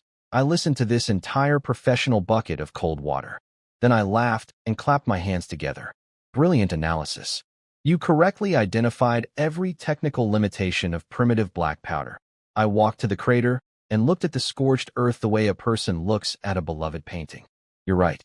Our current metalworking precision can't yet make handheld firearms accurate enough to shoot knights. It won't kill high-level assassins darting around. It can't break a mage's absolute defense. But Sylvie, you miscalculated the most critical number, cost and production rate. I spread my arms and looked at her directly. Training 1 Tier 3 elite knight like you requires rare magical beast meat from childhood to build the body. Master instructors. Enchanted armor costing enormous gold. 20 years of time, and that knight, before exhaustion, can defeat maybe 70 or 80 common soldiers with pitchforks. I kicked a piece of scrap iron on the ground. My voice went cold and slightly unhinged. This barrel of truth of the poor needs no talent, needs no faith, needs no divine blessing, needs a few sacks of saltpeter and charcoal that exist everywhere, plus any laborer who can stir a bucket, half a day in a workshop. Total cost including the powder, under 5 silver coins. I stepped close to Sylvie and lowered my voice like a demon explaining something obvious. 5 silver coins can destroy the stone gates that imperial nobles spent 10,000 gold coins building. 5 silver coins can blow apart the bridge they used to collect taxes. 5 silver coins can shatter their proud infantry formations completely. I don't need it to kill Tier 3 fighters, because once I level their cities to rubble, blow their supply lines into ruins, and terrify their common soldiers into fleeing, can those noble knights and mages survive by drinking the north wind? Sylvie stared at me for a long time. She was looking at a man who intended to use cost efficiency and production volume to challenge the entire continent's military tradition. She suddenly felt that compared to any god in this world, Lorian was the most terrifying thing in it. So, young lord, she swallowed. Where does your first 5 silver coins go? Greywood Town has no major river directly adjacent. Moving large quantities of explosives toward White River barons crossing by wagon would immediately alert his guards. I smiled. Snapped my fingers. Who said anything about large quantities? West of Greywood, in the wilderness, there's a hidden tributary stream that connects to the upper White River. Load the powder barrels onto the 2 most unimpressive manure hauling carts we own. Bring them to that stream. One old, ugly covered boat. Float downstream. White River Baron loves setting up checkpoints and inspecting every piece of cargo leaving our territory. Does he? I turned back toward town. Then let's send him a delivery he will never be able to refuse. White River Crossing, the most important water route connecting the northern interior to the outside trade roads. Used to be packed with merchant ships. Money flowing everywhere. White River Baron's most profitable asset. Now, one thick iron chain stretched across the river. A solid stone fortress on the bank. 2 heavy ballista machines pointing at the water. 50 armed soldiers sitting on the docks like aggressive, hungry wolves, enforcing the Golden Lion Duke's absolute blockade order. The tax officer in charge hadn't collected anything interesting in 2 weeks. He was bored, annoyed, and spitting on the dock. Then a lookout pointed upstream. Drifting slowly around the river bend from Greywood's tributary direction, one extremely shabby covered boat. No proper sail. 2 scrawny men in torn linen clothes paddling desperately, riding very low in the water, almost below the waterline. Whatever was in the hold was extremely heavy. The tax officer licked his lips. Definitely refugees fleeing Greywood, or smugglers who stole or from under the Lord's nose. Raise the chain. Bring them to shore. Whatever is on that boat is now the Baron's property. Stop. Dock immediately, or the ballistas turn you into a sieve. The 2 men on the boat looked absolutely terrified. They fumbled their oars, let the current push them trembling toward the dock. The moment the boat touched the pier, 12 soldiers jumped on board with swords at the 2 men's throats. The lead man dropped to his knees, crying and sniffling dramatically, holding out a pitifully thin coin pouch. Mercy, my lord. We just couldn't take Greywood's terrible conditions anymore. We stole a few barrels of valuable, dying minerals from that demon lord. Please let us through. This money is for you and the men to buy drinks. The tax officer snatched the pouch. A few copper coins and 2 silver. He kicked the man over contemptuously and stared at the closed cargo hold door. Valuable minerals. Sure. Open that hold. I'm inspecting personally. My lord, please don't. Exposure to air ruins the value. Move, or I kill you too. Soldiers kicked the hold door open.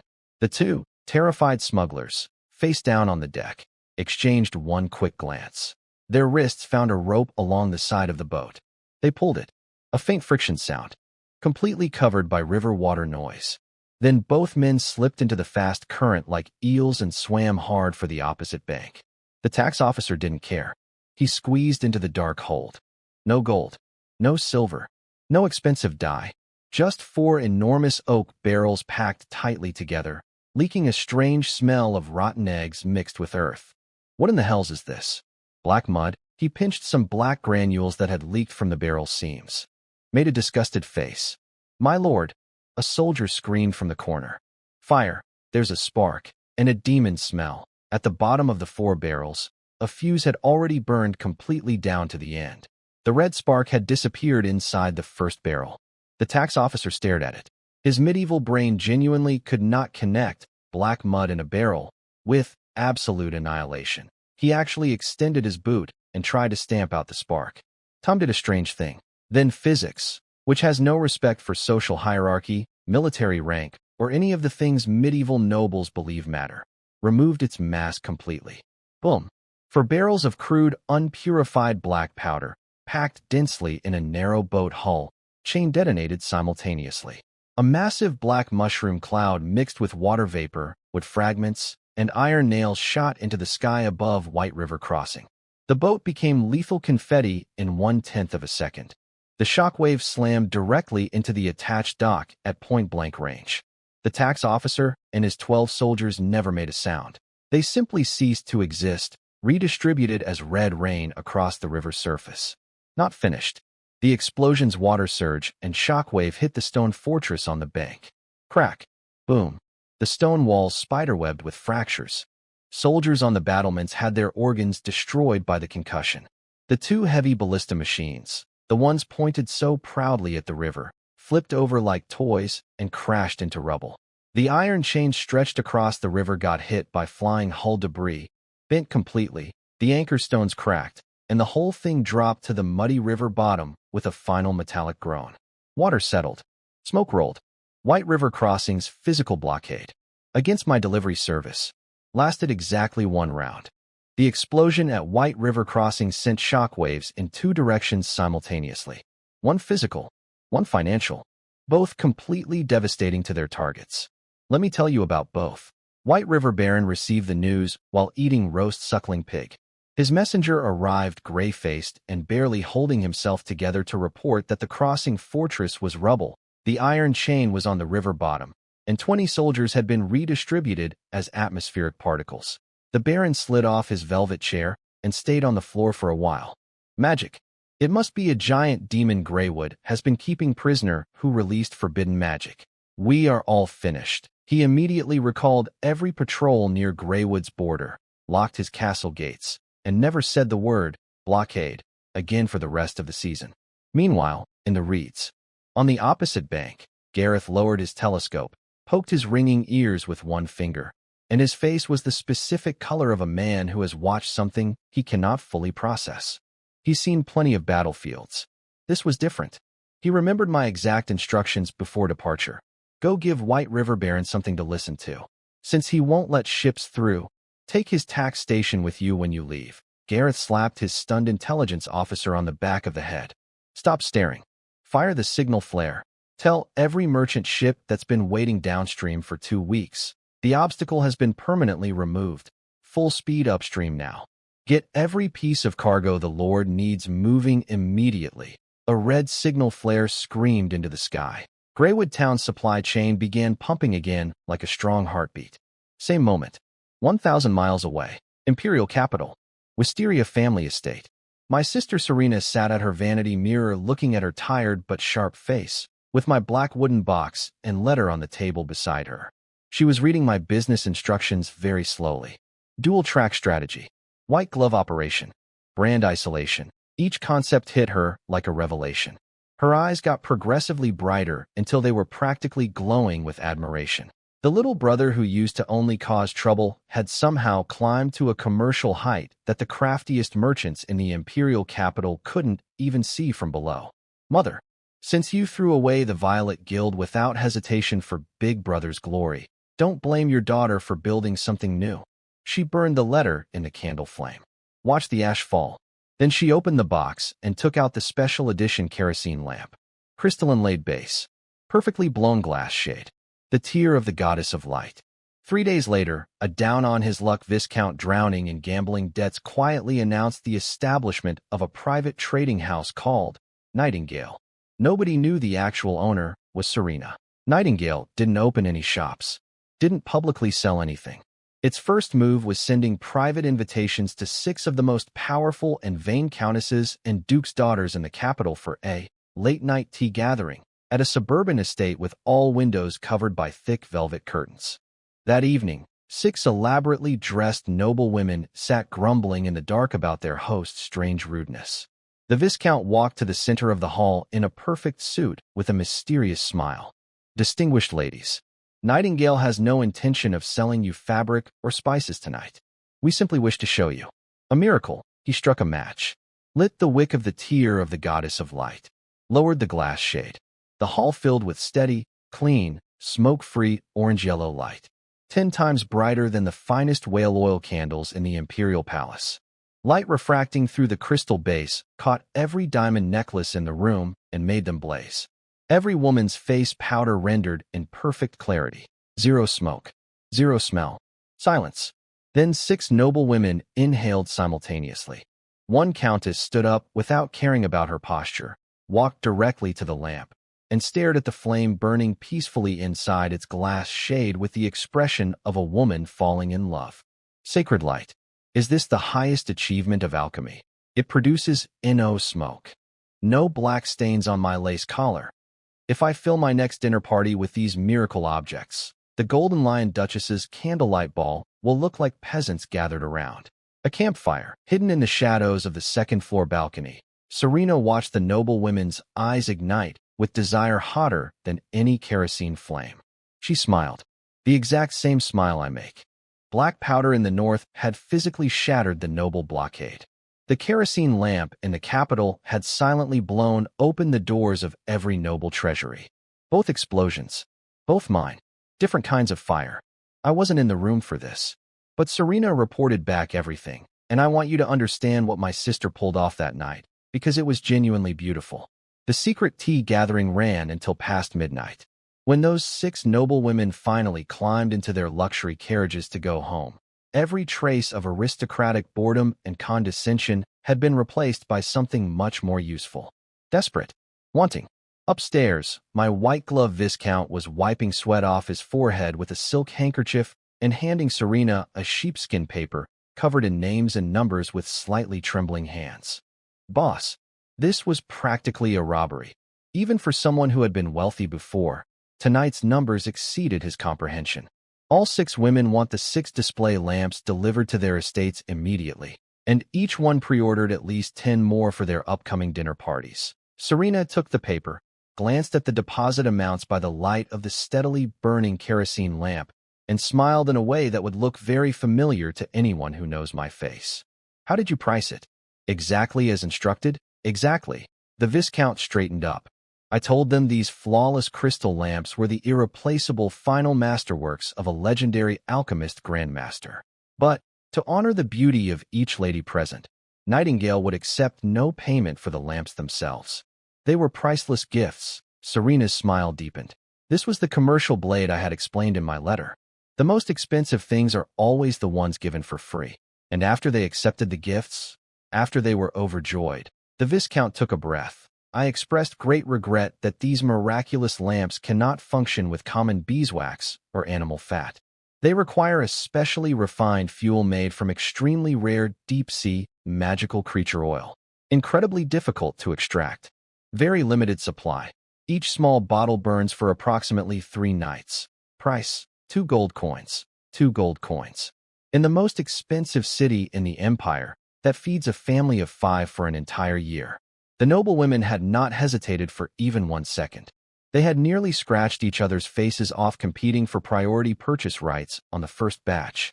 A perfect test run. Serena locked the deposit paper in a heavy iron safe.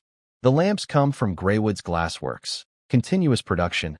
Cost maybe 15 silver coins each.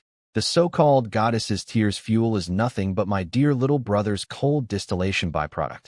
But starting tonight, the entire imperial capital's upper-class nightlife is completely captured by this transparent liquid." She walked to the window and pushed aside the velvet curtains, looking toward the Golden Lion Duke's grand mansion in the capital's center. "The Violet Guild situation, handled? Per your instructions," the Viscount reported quickly. "We quietly transferred the last few liquid assets out of the Violet Guild. All that remains is a warehouse of unsellable aged spices and enormous debt. The commercial court officially declares bankruptcy first thing tomorrow morning." Serena closed her eyes and breathed in the cool night air. The Golden Lion Duke wants a corpse. We'll give him a stinking one. While he celebrates publicly for destroying the Wisteria family's traditional commercial empire, Nightingale's vines will be silently wrapping around his wife's coin purse, draining every drop of excess wealth from their household. I read this report in my study in Greywood Town and felt the specific satisfaction of watching someone you taught execute a lesson perfectly. The black powder had blown up the Baron's blockade with fire and noise. The kerosene lamp had silently exploded the nobility's wallets from the inside. Both my work. My sister was a fast learner. After the White River crossing went up in smoke, the north wind started carrying Greywood Town's signature industrial coal smell again. Supply chain restored. Everything flowing.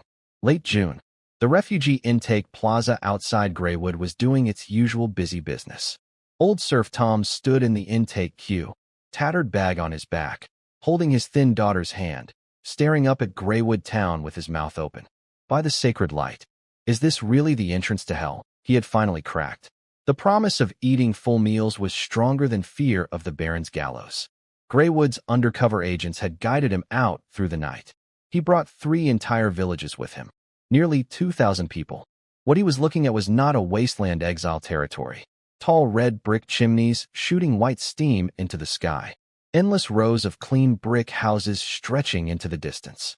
Wide, flat, stone-paved roads going everywhere. No queue jumping. No spitting on the ground. Violators go back to the wilderness to feed wolves. Black uniformed security officers walk the line, hitting their wooden batons against their palms. Tom immediately swallowed the phlegm he had been about to spit. Rapidly, the line moved fast. At the registration table, young women in white coats grabbed spray bottles and doused every incoming refugee with sharp-smelling liquid. Lice treatment. Close your eyes. Tom and his daughter got thoroughly sprayed. He made a face, then noticed the skin itching that had tormented him for years was fading within a few breaths. The security officer handed him 2 wooden identity tags. Take your temporary ID cards. Hot bath in the left shed. Then food hall for hot oatmeal porridge. Tomorrow morning, administration hall for work assignment. Hot bath. Hot porridge. Tom's cracked lips trembled uncontrollably.